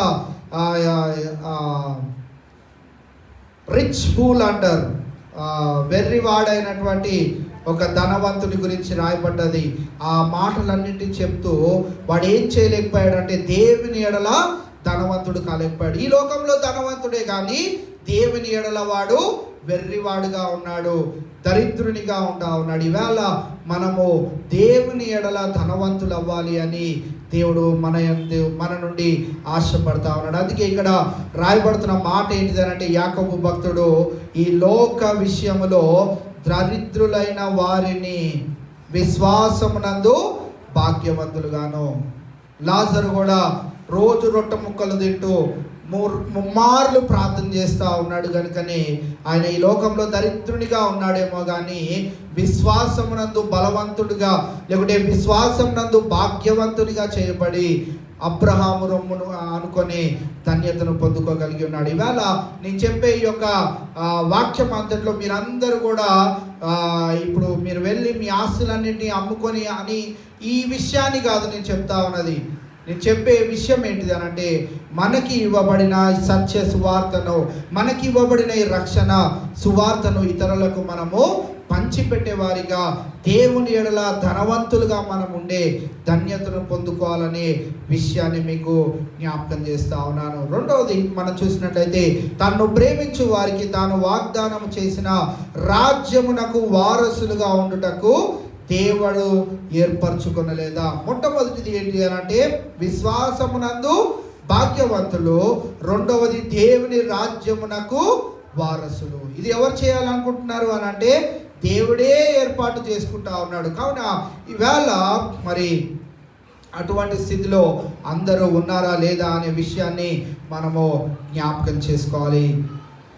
కీర్తనల గ్రంథము 12వ అధ్యాయము 5వ వచనాన్ని కనుక మనం చూసినట్లయితే, పాత నిబంధనలో దేవాది దేవునికి మరి ఈ దరిద్రులైన పరిస్థితిలో ఉన్న వారి ఎడల ఎటువంటి జాలి, ఎటువంటి కన్సర్న్ ఉండేదో ఒకసారి మనం ఆ వచనాన్ని చదవగలిగినట్లయితే 12వ అధ్యాయం 5వ వచనం, బాధపడు వారికి చేయబడిన బలాత్కారమును బట్టి దరిద్రుల నిట్టూర్పులను బట్టి నేనిప్పుడే లేచెదను, రక్షణను కోరుకుని వారికి నేను రక్షణ కలుగు చేసేదనని యెహోవా సెలవిచ్చుచున్నాడు. దరిద్రుల నిట్టూర్పులను బట్టి నేనిప్పుడే లేచెదను, తన యొక్క ఉగ్రతను కనపరుస్తాను అని ఇక్కడ తెలియజేస్తూ, రక్షణను కోరుకుని వారికి నేను రక్షణ కలుగు చేసేదనని యెహోవా సెలవిచ్చుచున్నాడు. మనం గమనించినట్లయితే దేవాది దేవునికి చాలా కన్సర్న్ ఉంటుంది. ఈవేళ మనమందరం కూడా దేవుని దృష్టిలో ఎప్పుడూ కూడా దేవుని ఎడల ధనవంతులయ్యే స్థితిని మనం జ్ఞాపకం చేసుకుంటూ ఉండాలి. దేవుని యందు నేను ధనవంతుడిని కాగలుగుతున్నానా లేదా? ఈరోజు ఒక్కరికైనా సువార్తను మనం ప్రకటిస్తే మనం దేవుని యందు ₹1 సంపాదించుకున్నట్లు, దేవుడు నీ అకౌంట్లో ₹1 జమ చేస్తున్నట్లు అనే విషయాన్ని మనం జ్ఞాపకం చేసుకోవాలి. సో ఈ మాటలన్నిటిలో మనం చూడగలిగినట్లయితే దేవుడు మనల్ని తాను ప్రేమించు వారికి తాను వాగ్దానం చేసిన రాజ్యమునకు వారసులుగా మనమందరం కూడా ఎవరము అనంటే దేవుని వారసులము.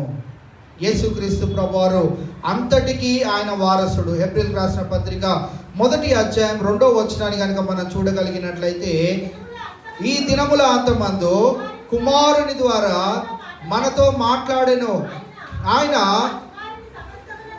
ఆ కుమారుని సమస్తమునకు వారసునిగా నియమించెను. అక్కడ మనం గమనించినట్లయితే ఆ కుమారుని సమస్తమునకు వారసునిగా నియమించెను. తండ్రి అయిన దేవుడు కుమారుని సమస్తమునకు వారసునిగా చేశాను. ఇప్పుడు మనము ఎవరు అని అంటే కోహెర్స్, అంటే మనము కూడా తోటి వారసులము. ఆ మాటను కూడా మనం ఒకసారి చదువుదాం. గలతీయులకు రాసిన పత్రిక 4వ అధ్యాయము 6-7 వచనాలను మనం చూడగలిగినట్లయితే మనం ఎవరం అనే మాట అక్కడ రాయబడుతుంది. మరియు మీరు కుమారులై ఉన్నందున ఆ నాయన తండ్రి అని మొరపెట్టు తన కుమారుని ఆత్మను దేవుడు మన హృదయములోనికి పంపెను. కాబట్టి నీవిక దాసుడవు కావు, కుమారుడవే. కుమారుడవైతే దేవుని ద్వారా వారసుడవు. ఇక్కడ మనం గమనించగలిగినట్లయితే యేసుక్రీస్తు ప్రభువారు సమస్తమునకు వారసుడు. మనము ఆయన ద్వారా మరి ఏర్పరచబడిన కొన్ని అంశాలలో, ఉదాహరణకి మనం గమనించినట్లయితే దేవుడు మనకి ఏమేమి అనుగ్రహించాడు, దేనికి మనం వారసులం అంటే మొట్టమొదటిగా మనం జ్ఞాపకం చేసుకోగలిగినట్లయితే మనము దేవుని రాజ్యమునకు వారసులము. యేసుక్రీస్తు ప్రభువారు దేవుని రాజ్యమునకు వారసుడు కాగలిగి ఉన్నాడు. ఎలాగంటే దేవుని చిత్తాన్ని నెరవేర్చాడు. ఆయన ఏమి చేయమన్నాడో ఆ పనిని జరిగించడానికి లోకంలోనికి వచ్చాడు. ఈవేళ ఆయన రక్షణ వస్త్రాన్ని ధరింపజేసిన మనమందరము కూడా ఆయన రొట్టెలో ద్రాక్షారసంలో మనం పాలిభాగస్వం వచ్చిన వేళ మనమందరం కూడా ఆయన తోటి వారసులము గనుక మనము కూడా ఆ రాజ్యమునకు వారసులము కాగలిగాం. మత్తయి సువార్త 25వ అధ్యాయము 34వ వచనంలో మనం ఆ మాటను చూస్తాం. రెండవదిగా మరి మనము ఆయన రాజ్యమునకు వారసులు కాగలిగాం. రెండవదిగా ఇటర్నల్ లైఫ్కి అంటే నిత్యత్వమునకు ఎప్పటికీ చావు లేని ఆ యొక్క జీవమును మనం పొందుకోగలుగుతాము.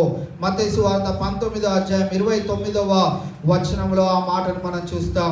మూడవదిగా మనము దేనికి వారసులం అనంటే దేవుడిచ్చిన ప్రతి ఒక్క వాగ్దానమునకు కూడా మనము వారసులమే. గడిచిన వారములో ఉపవాస ప్రార్థనలో నేను కొన్ని మాటలను చెప్తూ వెళ్ళినప్పుడు ఒక మాటను చెప్పాను. మనం ప్రార్థన చేసే వేళ పూర్ణ హృదయముతో ప్రార్థన చేయాలి అని చెప్తూ రెండవదిగా ఒక మాటను చెప్పాను. ఏం చెప్పాను?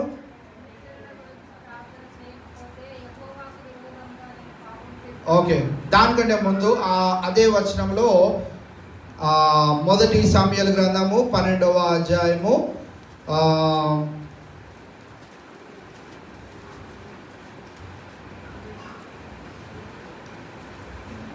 యెహోవా మిమ్మును తనకు ఘనముగా చేసుకొనుటకు ఇష్టం కలిగి ఉన్నాడు. 20వ వచనంలో మనం ప్రార్థన చేసే వేళ ఎలా ప్రార్థన చేయాలి అంటే పూర్ణ హృదయంతో ప్రార్థన చేయాలి అని చెప్పాను.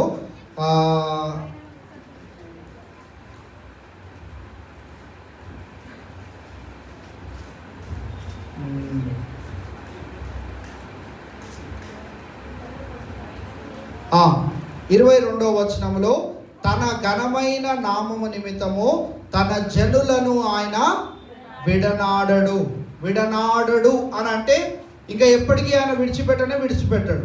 ఆయన పట్టుకోవడానికి సిద్ధంగానే ఉంటాడు. కానీ మనమే ఏం చేస్తూ ఉంటాము చిన్నపిల్లల్ని మనం చూస్తూ ఉంటాం కదా. చిన్నపిల్లలు కొంత వయసుకు వచ్చి నడవగలిగారు అనుకోండి, మనం వాళ్ళని ఆపుతా ఉంటే వాళ్ళు ఏం చేస్తారు? ఇదిలించుకొని తప్పించుకొని మరి వాళ్ళు ఏం చేస్తారు? పరిగెట్టి వెళ్ళిపోతూ ఉంటారు, మనకు దూరంగా వెళ్ళిపోతూ ఉంటారు. మనం కూడా చాలా పర్యాయాలు దేవుడు మనల్ని పట్టుకొనే ఉంటాడు. నేను ఒక వాగ్దానం ఇచ్చాను, నిన్ను విడువను అని అన్నాడు. ఆయన పట్టుకొనే ఉంటాడు. మనం ఏం చేస్తూ ఉంటాం? ఒక్కొక్కసారి ఇదిలించుకొని ఈరోజు నువ్వు వద్దు, ఈ యొక్క ఆదివారం నువ్వు వద్దు, ఈ యొక్క కూడికకి నువ్వు వద్దు, నాకెందుకు వేరే పని ఉంది, సో నేను ఆ పనికి వెళ్ళాలి కనుక ఆయనను ఇదిలించుకొని నన్ను విడిచిపెట్టు అని చెప్పి మనము వెళ్ళిపోతూ ఉంటాం. ఆయన చెయ్యి మాత్రం ఎప్పుడు ఎలా ఉందంట? చెయ్యి ఆయన చాపే ఉంచుతా ఉన్నాడంట. నువ్వు వచ్చి మళ్ళీ ఎప్పుడు ఆయన చేతుల్లో నీ చెయ్యిని పెడతావని ఆయన నిన్ను విడవకుండా ఉండాలి అని ఆశపడతా ఉన్నాడు. కావున ఈవేళ ఆయన వారసులుగా ఆయన మనకు దేవుడు చేసిన ఒక గొప్ప పని ఏంటిదనంటే ఆయన రాజ్యములో చోటిచ్చాడు. శాశ్వత కాలము ఆయన రాజ్యంలో నిలిచి ఉండే ధన్యతను, అలాంటి జీవమును మనకిచ్చాడు. మూడవదిగా ఆయన చేసిన వాగ్దానములన్నిటినీ మన జీవితంలో నెరవేర్చడానికి ఆయన నిరంతరము సిద్ధముగానే ఉన్నాడు. ఇవాళ ఆయన చేసే ఆ కార్యములను గురించి మనం జ్ఞాపకం చేసుకోవాలి. వారసులం అయిపోయాము అని అంటే ఒట్టి విషయం కాదు. ఆయన దానికి కొన్ని అవార్డ్స్ లాంటివి, కొన్ని బహుమతులు లాంటివి మనకి ఇచ్చి ఉన్నాడు. వాటిని ఎప్పుడు మనము జ్ఞాపకం చేసుకోవాలి. నేను క్రైస్తవుని అని చాలామంది చెప్పుకుంటూ ఉంటారు. చాలామంది సిలువ కూడా వేసుకుంటూ ఉంటారు మెడలో.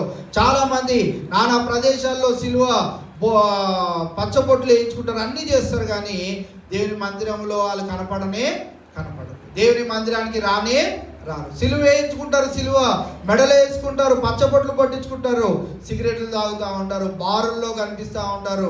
అక్కడ ఇక్కడ ఎక్కడైతే వాళ్ళు ఉండకూడదో ఆ ప్రదేశాలన్నిట్లో వాళ్ళు తిరుగుతూ ఉంటారు. ఈవేళ మనం జ్ఞాపకం చేసుకోవాలి, ఆయన వారసులం అని అంటే ఆయన వల్లే మనము జీవించాలి. యేసుక్రీస్తు ప్రభువారు ఈ లోకంలోనికి వచ్చినప్పుడు ఎలా జీవించాడో అలా జీవించే ప్రయత్నము మనము నిరంతరము చేసేవారిగా ఉండాలి. అందుకే ఆయన వారసులకు ఆయన ఏమిచ్చాడు? ఆయన రాజ్యములో చోటిచ్చాడు. రెండవదిగా నిరంతరము నిలిచి ఉండే ఆ నిత్యత్వములో మనం ఉండుటకు ఆ ధన్యతను మనకిచ్చాడు. మూడవది ఆయన వాగ్దానములన్నింటినీ మన ఎడల నెరవేర్చడానికి ఆయన సిద్ధముగా ఉన్నాడు. కనుక ఈవేళ మనం గమనించగలిగినట్లయితే దరిద్రులైన వారిని విశ్వాసమునందు భాగ్యవంతులుగా చేయడానికి, తనను ప్రేమించు వారికి తన రాజ్యమునకు వారసులుగా ఉండడానికి దేవుడు వారిని ఏర్పరచుకొని ఉన్నాడు. కనుక నా ప్రియ సహోదరులారా, సంఘములో ధనవంతులని, బీదవాళ్ళని, దరిద్రులని, వాళ్ళు అలాంటి వాళ్ళని ఇలాంటి వాళ్ళని ఎప్పుడూ కూడా ఎవరిని కూడా మనము త్రోసివేయకూడదు. ఎందుకనంటే దేవుడికి ఎప్పుడు ఎవరు అవసరమో మనకి తెలియదు. మనము ఒక చాలా కాలం క్రిందట మనం గమనించినట్లయితే హిజ్రాల్ అనేవారు వారు చేసే పనులు చాలా భయంకరంగా ఉండేవాళ్ళు. మన ఇంటికి వస్తున్నారంటేనే చాలా భయపడేవారం. ఇప్పుడు వారి యొక్క సంఖ్య సువార్త ప్రకటన చేసే విషయంలో కావచ్చు, సంఘాలు నిర్మించుకునే విషయంలో కావచ్చు, సేవ చేసే విషయంలో కావచ్చు, బహుబలముగా వాళ్ళు తయారవుతా ఉన్నారు.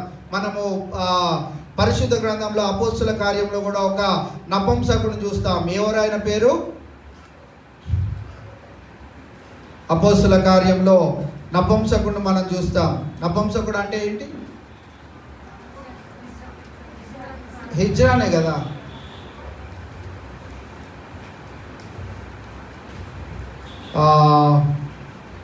ఎనిమిదవ అధ్యాయం, అపొస్తలుల కార్యం 8వ అధ్యాయము 26వ వచనం నుండి 40వ వచనంలో ఒక నపుంసకుడిని మనము చూడగలుగుతా ఉన్నాం.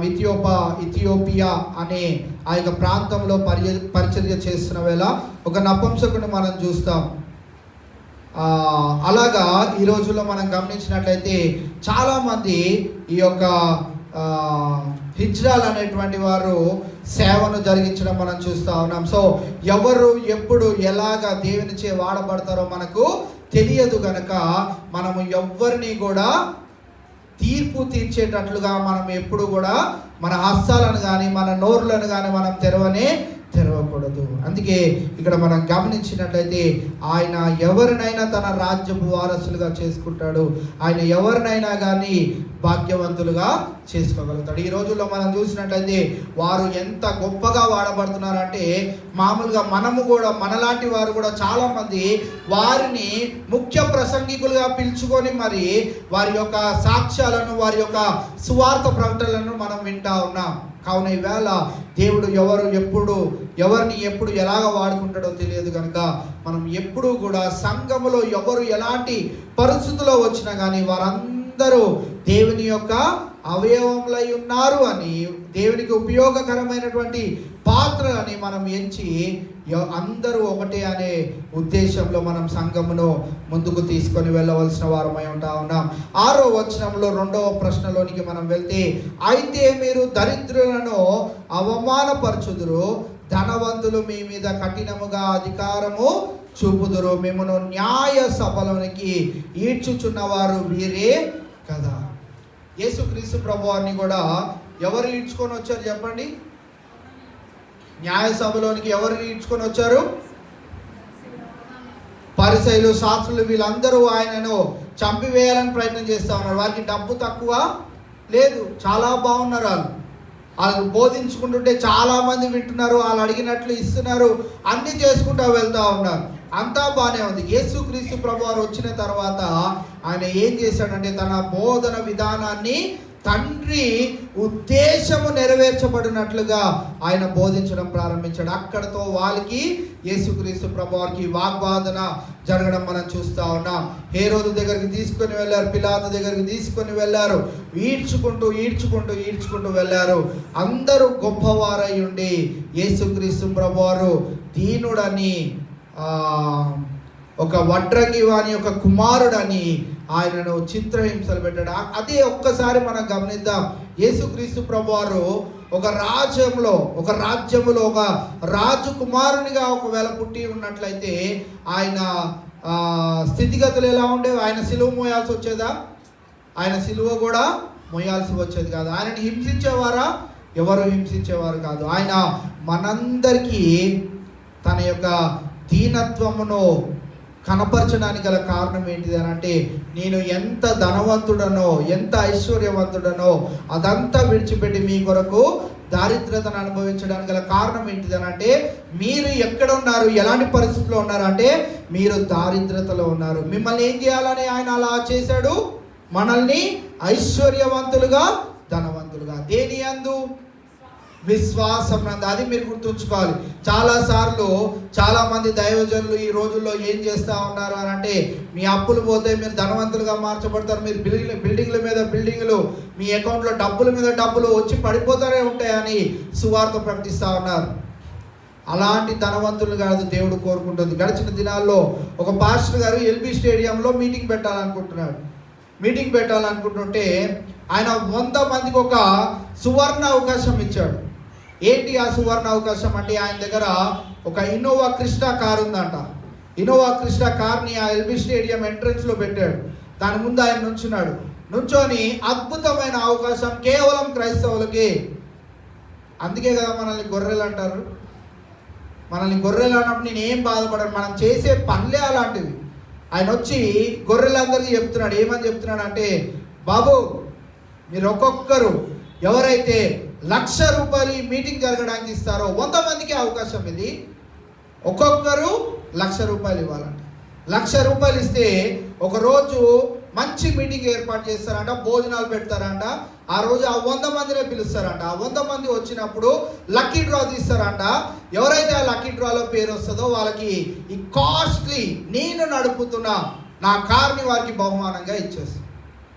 అంటే ఆ 1,00,000 రూపాయలు ఇచ్చినోడికి 23,000, 23 లక్షలు, 25 లక్షలు కారు 1,00,000 రూపాయలుగా నేను నీకు ఇచ్చేస్తున్నా అని చెప్తా ఉన్నాడు. ఎంతమందికి అంట అవకాశము?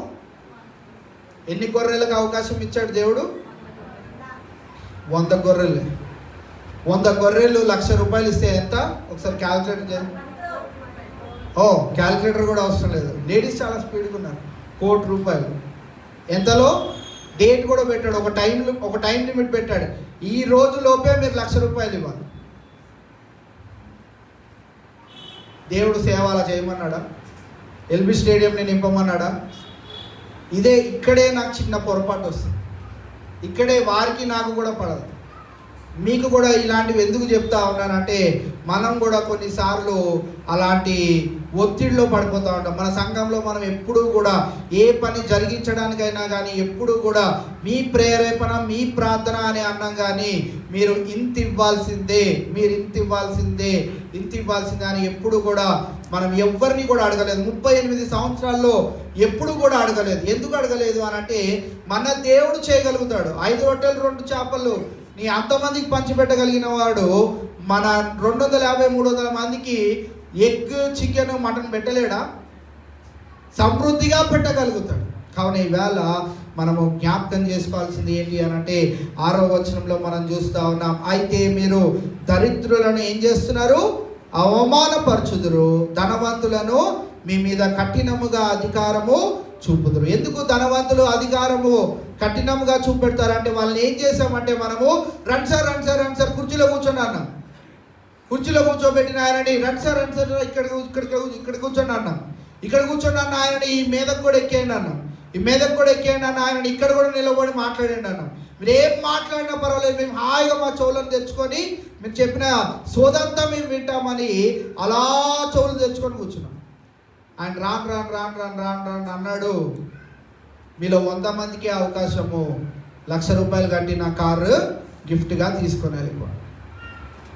సో ఇలాంటి వ్యర్థమైనటువంటి పనులను జరిగించే సేవకులు అనేకులు ఉంటూ ఉండగా మనము అటువంటి వారి విషయమై కూడా ప్రార్థన చేయాలి. రెండవది మనము కూడా జాగ్రత్త పడాలి. ఇక్కడ మనము సంఘంలోకి వచ్చినప్పుడు దరిద్రులను అవమానించకూడదు, ధనవంతులను కూడా ఎక్కించేయకూడదు. అందరూ దేవుని ఎదుట సమానమే అనే విషయాన్ని మనము జ్ఞాపకం ఉంచుకోవాలి. కొరింథీయులకు రాసిన మొదటి పత్రిక 11వ అధ్యాయం 22వ వచనాన్ని మనం చదువుకుందాం. అన్నపానములు పుచ్చుకొనుటకు మీకు ఇల్లు లేవా? దేవుని సంఘమును తిరస్కరించి పేదలను సిగ్గుపరచుదురా? మీతో ఏమి చెప్పుదును? దీనిని గూర్చి మిమ్మును మెచ్చుదునా మెచ్చను? ఇక్కడ మనం గమనించినట్లయితే సంఘములో బల్ల ఆరాధన అనే ఆ యొక్క క్రమములో వారికి అక్కడ కూడా వ్యత్యాసం వచ్చింది. మన సంఘంలో అంటే మీరందరూ చాలా మంచివారు కనుక రొట్టె ముక్క చాలా చిన్నదైనా కానీ మీరు మమ్మల్ని ఎప్పుడు కూడా ఏం పాస్టర్ గారు ఇంత పెద్ద చపాతీని చిన్న చిన్న ముక్కలు చేశారు, అందరికీ ఫుల్ చపాతీ పంచుతున్నారు అనుకున్నామని ఎప్పుడు కూడా ప్రశ్నించలేదు. ఇక్కడ వాళ్ళు ప్రశ్నించారు.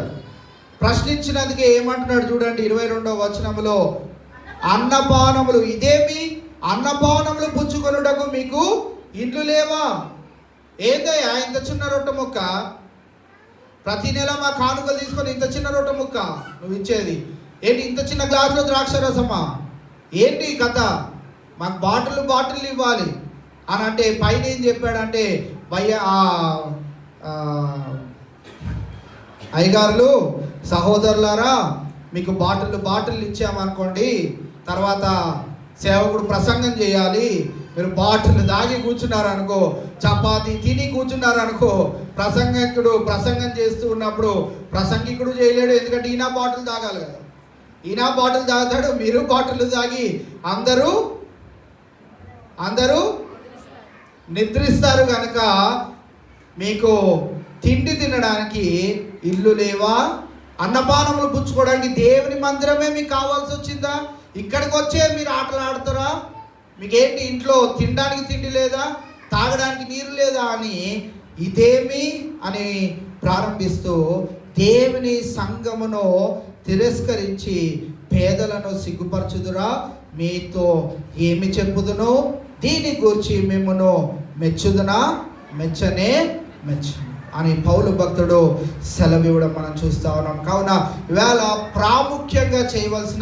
అతి ప్రాముఖ్యంగా చేయవలసిన పని ఏంటిది అని అంటే, పేదలైనటువంటి వారు ఎవరైనా మన సంఘానికి వచ్చినప్పుడు వారిని ఆదుకునే వారిగా మనం ఉండాలి అని యేసుక్రీస్తు ప్రభువారు తన యొక్క బోధలో అదే చెప్పాడు. అందుకే మనం గమనించినట్లయితే దేవుని ఏర్పాటులో జక్కయ్య ఉన్నాడు కనుక తాను అన్యాయంగా సంపాదించింది అంతయు తీసుకొని వెళ్ళి ఎన్నింతలు పంచాడంట? ఎవరెవరి దగ్గర అయితే తీసుకున్నాడు అదంతా ఎన్నింతలు పంచాడంట? రిటర్న్ ఎన్నింతలు పంచాడు?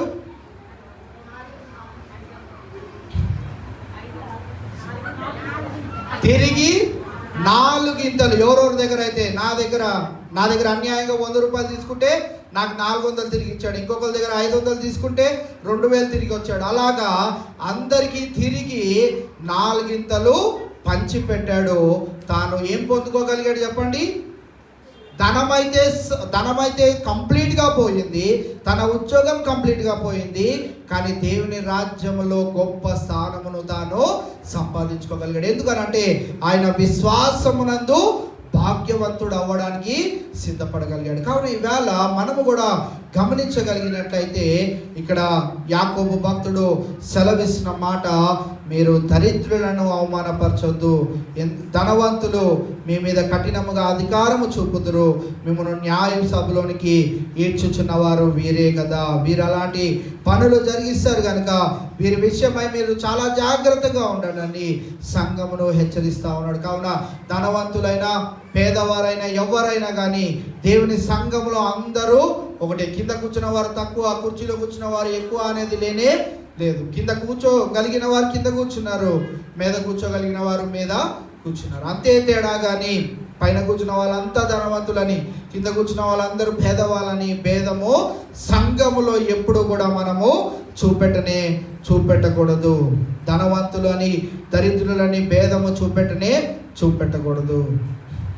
మలాకి గ్రంథంలో మనం చూడగలిగినట్లయితే 3వ అధ్యాయం 5వ వచనంలో ఈ ధనవంతులైనటువంటి వారు ఏం చేస్తున్నారు చూడండి. తీర్పు తీర్చుటకై నేను మీ యొద్దకు రాగా చిల్లంగి వాండ్రి మీదను వ్యభిచారుల మీదను అప్రమాణికుల మీదను నాకు భయపడక వారి కూలీ విషయములో కూలి వారిని విధవరాండ్రును తండ్రి లేని వారిని బాధ పెట్టి పరదేశులకు అన్యాయము చేయువారి మీదను దృఢముగా సాక్ష్యము పలుకుతునని సైన్యములకు అధిపతియగు యెహోవా సెలవిచ్చెను. ఇక్కడ మనము చూడగలిగినట్లయితే ఈ చిల్లంగి వాండ్ర మీద ఆ పదము రెగ్యులరైజ్ చేయాలి అని అంటే, మన వాడుక భాషలను తీసుకురావాలంటే మాంత్రికులు. రెండవది వ్యభిచారులు అంటే మనకు తెలుసు. అప్రమాణికుల మీద అంటే అబద్ధపు మాటలను పలికే వారి మీద. ఈ పదాలను మనకి వాడుక భాషలోనికి మార్చుకోవడానికి చెప్తా ఉన్నాను. సో మాంత్రికులను, వ్యభిచారులను, అబద్ధపు మాటలు మాట్లాడేవారు చేసే పనులను ఇక్కడ మనం చూసినట్లయితే వారు దేవునికి భయపడక కూలీ విషయంలో కూలీ వారిని ఏం చేస్తూ ఉన్నారు అంటే అన్యాయంగా వసూలు చేస్తూ ఉన్నారు కనుక వారిని దేవుడు ఏం చేయనై ఉన్నాడంటే చేయి వారి మీదను దృఢముగా సాక్ష్యము పలుకుతునని సైన్యములకు అధిపతియగు యెహోవా సెలవిచ్చుచున్నాడు.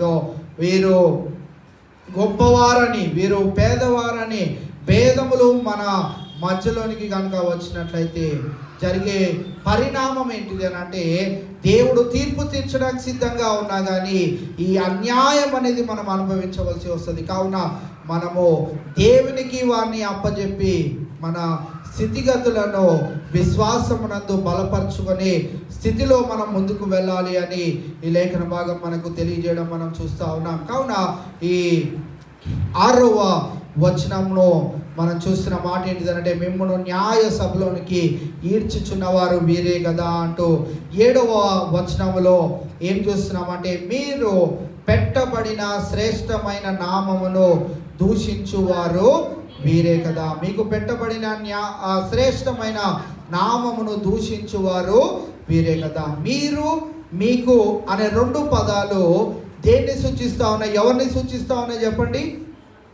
మీరు, మీకు అంటే నా ప్రియ సహోదరులారా అని ప్రారంభించాడు కదా. ఆ సహోదరులను గురించి మీరు, మీకు.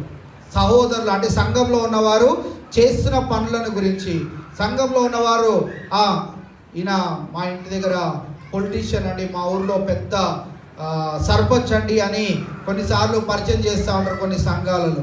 అలాగా ఏమీ కూడా సంఘములో అలాంటి పనులేవియో చేయకూడదు. మీకు పెట్టబడిన శ్రేష్టమైన నామమును దూషించువారు వీరే కదా. వారు ఏమంటారంట, ఉదాహరణకు చెప్తున్నాను, వారు ఏమంటారంట, రే బాబు మా జయమనాంటి లేదు కానీ ఆమె చెప్తుంది, జయమనాంటి చెప్తుంది ఎప్పుడు ఏమని అనంటే, ఏందమ్మా నువ్వు ఎప్పుడు ఆ నల్ల పుస్తకం పట్టుకొని వెళ్తున్నావు, నీ కొడుకుకి పిల్లలు లేరు, నీ కూతురికి పెళ్ళి అవ్వట్లేదు, ఎందుకమ్మా అని అంటారంట.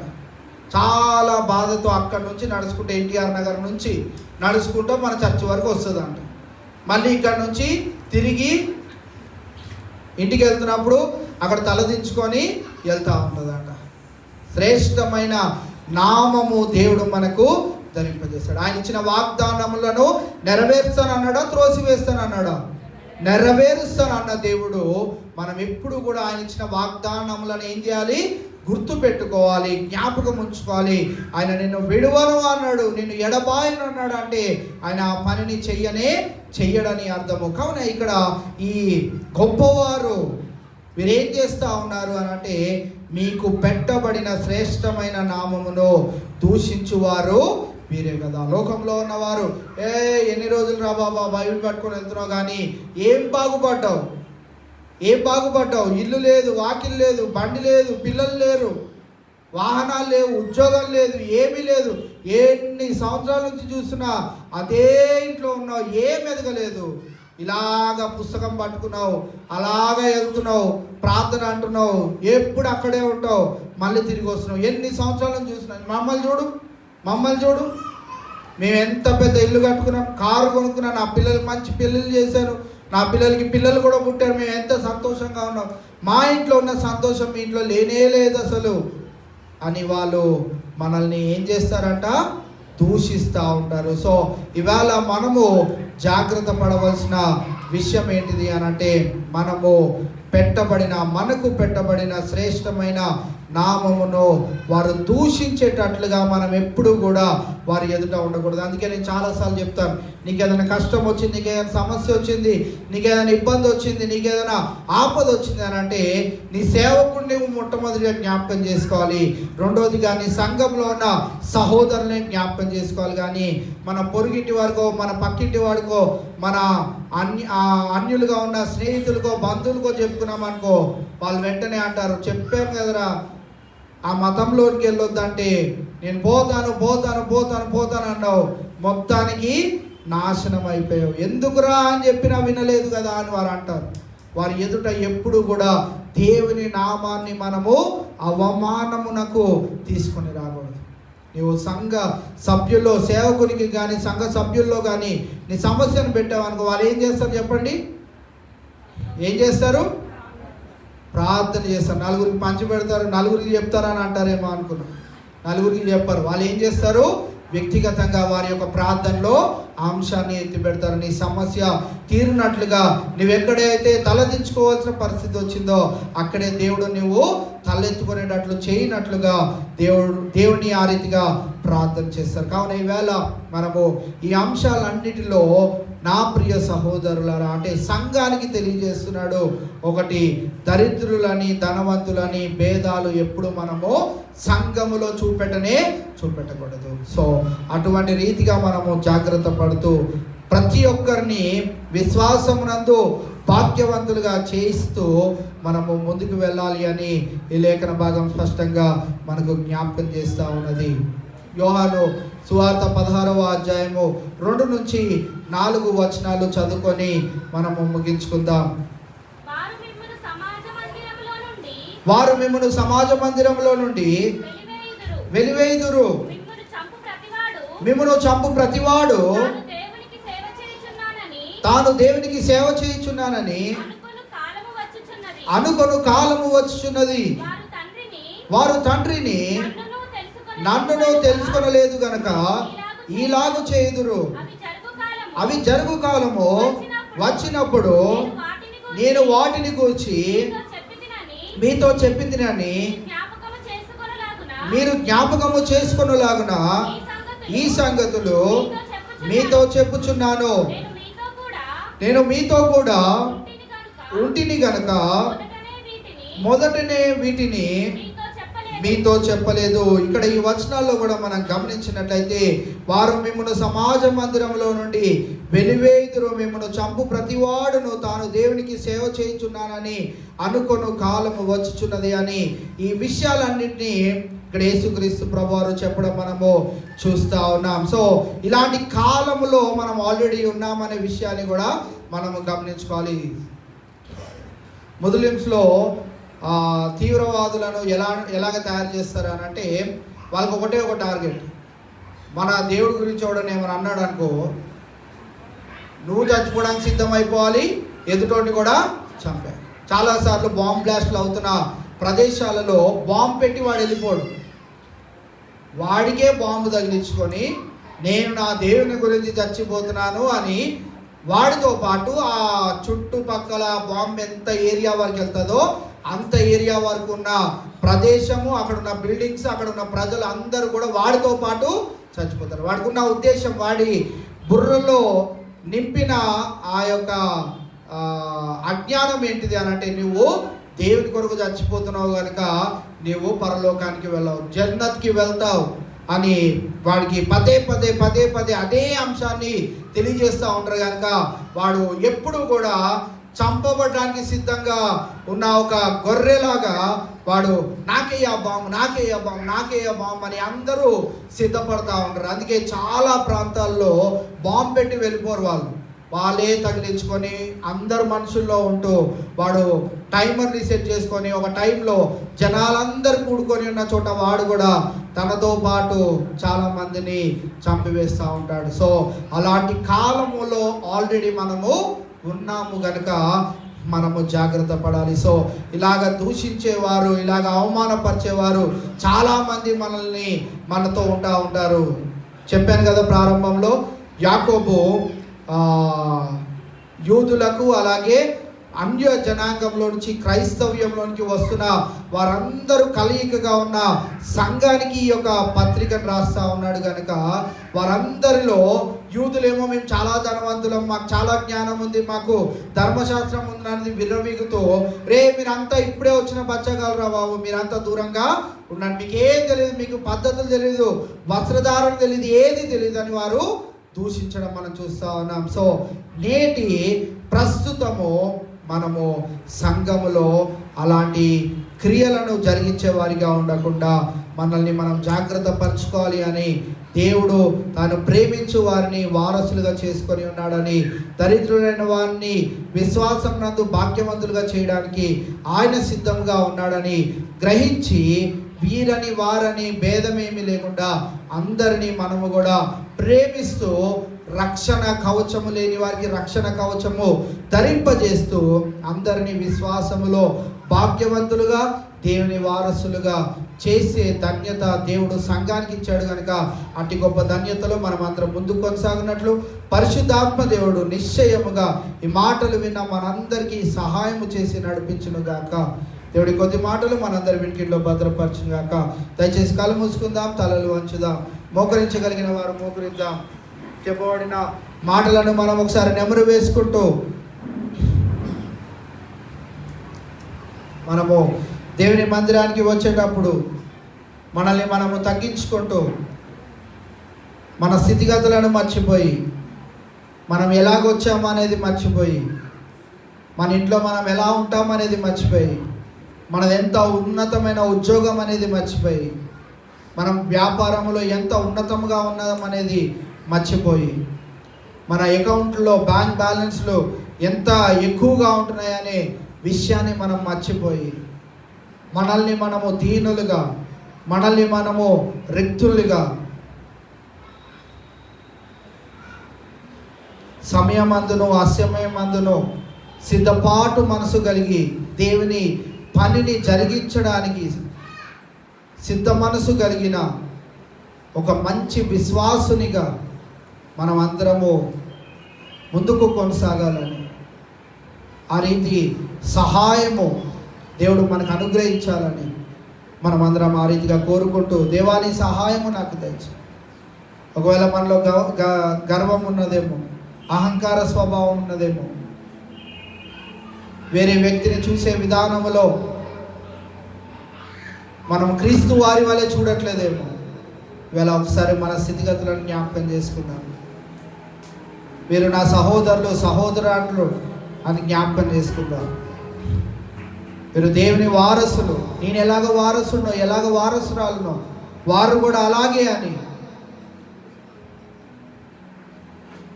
దేవునికి అందరూ ఒకటే అని మనం భావిస్తూ విశ్వాసమునందు భాగ్యవంతులుగా చేస్తూ దేవుని రాజ్యము వారసులుగా అందరినీ మనం చేసే దిశగా మనకిచ్చిన రక్షణ ఇతరులకు కూడా దేవుడు ఇవ్వాలి అని ఆ రీతిగా మనము దేవుని ఎడల ధనవంతులు అయ్యేటట్లుగా మనమందరం నిరంతరము ప్రయాసపడదాం. దేవుని రాజ్యంలో ధనమును సమకూర్చుకుందాం. అన్య జనాంగమును దేవుని వైపు నడిపించినట్లు సాధనములుగా ముందుకు కొనసాగుదాం. అటు సహాయము దేవుడు మనకు అనుగ్రహించాలని మనం అందరం ప్రార్థనాపూర్వకంగా చివరి ప్రార్థన ఆశీర్వాదంతో ఈ కుడికను మనం ముగించుకుందాం. మమ్మల్ని అతిమికిలిగా ప్రేమించిన మా యేసు రాజా, మీ ఘనమైన శ్రేష్టమైన ఉన్నతమైన నామమునకే వందనాలు స్తోత్రం దేవా. ఈ మే నెలలోని ఈ చివరి ఆదివారమున ప్రభా ఈ సముఖంలోనికి మేమందరం చేరి ఈ రీతిగా ఆరాధించుకోవడానికి మీరు మాకు ఇచ్చిన ఈ యొక్క ధన్యతను బట్టి మరి ఒకసారి మీకే వందనాలు స్తోత్రం ప్రభా. మరి వాతావరణం అనుకూలంగా లేనప్పటికీ ప్రభా నీవు అనుకూలపరిచి ప్రభా నీ బిడ్డలను నీ మందిరానికి నడిపించావు. ఆసక్తితో వారు రాగలుగుట కృపను దయచేసావు. అందరిని బట్టి నీకే వందనాలు స్తోత్రం ప్రభా. ఈ ప్రత్యేకమైన సమయంలో విన్న వాక్యమును సాతానుడు ఎక్కడ దొంగిలించకుండా వాక్య ప్రకారంగా జీవించే ఆ యొక్క భాగ్యమును మాకు అందరికీ దయచేయనైనా దేవా మీకే వందనాలు స్తోత్రం ప్రభా. ఈ రీతిగా ప్రభా ఇంతవరకు నీ యొక్క సన్నిధి మాకు తోడుకొచ్చిన విధానాన్ని బట్టి నీకే వందనాలు స్తోత్రం ప్రభా. వివాహ వార్షికోత్సవంలో 19 సంవత్సరాలు ముగించుకొని 20 సంవత్సరంలో అడుగుపెట్టిన మా ప్రియ సహోదరులు సుధాకర్ గారిని బట్టి రాజేశ్వరి అక్కని బట్టి నీకే వందనాలు స్తోత్రం ప్రభా. వారికి చక్కనటువంటి బిడ్డల నుంచి మంచి ఉద్యోగాల్లో స్థిరపరిచిన విధానాన్ని బట్టి నీకే వందనాలు స్తోత్రం ప్రభా. ఇంకాను ప్రభా నీకు నమ్మకమైన బిడ్డలుగా ప్రభా వారు ముందు కొనసాగినట్లు అనేకమైన ఇలాంటి సంతోషకరమైనటువంటి ప్రభా మరి వార్షికోత్సవాలు వారు జరిపించుకోగలుగుటకు మీ సహాయం అనుగ్రహించమని ప్రార్థన చేస్తా ఉన్నాను దేవా. అదే విధముగా ప్రభా మరి ఈ దినాన ఈ మందిరానికి ప్రభా చేరి వచ్చిన బిడ్డలందరి పైన ప్రభా నీ మెండైన ప్రభా మరి నీ యొక్క సన్నిధిని కుమ్మరింపజేసి నీ దేవుని ఆశీర్వాదాలతో ప్రతి ఒక్క బిడ్డను తృప్తిపరచండి. ఈ దినాన ఎవరైనా నూతనముగా నీ మందిరానికి వచ్చినట్లయితే ప్రభా వారికి కూడా వారి హృదయవాంఛలన్నింటినీ తీర్చి తృప్తిపరచమని ప్రార్థన చేస్తా ఉన్నాను దేవా. ఈ రీతిగా చేరి వచ్చిన బిడ్డలందరూ ప్రభా తిరిగి వారి గృహాలకు వెళ్ళే పర్యంతం నీ కృపచాటున ప్రతి ఒక్క బిడ్డను భద్రపరిచి కాచి కాపాడి సంరక్షించమని వారి కార్యక్రమాలన్నింటిలో కూడా మీ యొక్క సహాయం అనుగ్రహించండి. మేము ప్రభా మరి వచ్చే ఆదివారము ప్రభా మరి బలలో చేయివేసే ఆ యొక్క ధన్యత యోగ్యత ఆ యొక్క సిద్ధపాటు ప్రతి ఒక్క బిడకు మీరు అనుగ్రహిస్తారని నమ్మొచ్చు దేవా. ఇంతవరకు నీ సన్నిధి మాకు తోడుకొచ్చినందుకే మరి ఒకసారి మీకే లెక్కలేనటువంటి వందనాలు స్థుతులు స్తోత్రం తెలియజేసుకుంటూ నీ సన్నిధిని ప్రసన్నత నీ వెలుగు నీ బిడలతో తోడుగా ఉంచి మీరే మహిమగంత ప్రభావాలు పొందుకోమని ఈ ప్రార్థన ప్రభు యేసు నామంలో అడిగి వేడుకుంటున్నాం మా తండ్రి. ఆమేన్. మన పరమ తండ్రి అయిన దేవుని యొక్క ప్రేమ, కుమారుడైన యేసుక్రీస్తు వారి యొక్క కృప, పరిశుద్ధాత్మని యొక్క నిత్య అన్యోన్య సహవాసము చేరిన సకల పరిశుద్ధులకు చంటి బిడ్డల నుంచి వృద్ధుల వరకు ప్రతి ఒక్కరికి నీ యొక్క సన్నిధి తోడై ఉండి నడిపించును గాక. ఆమేన్.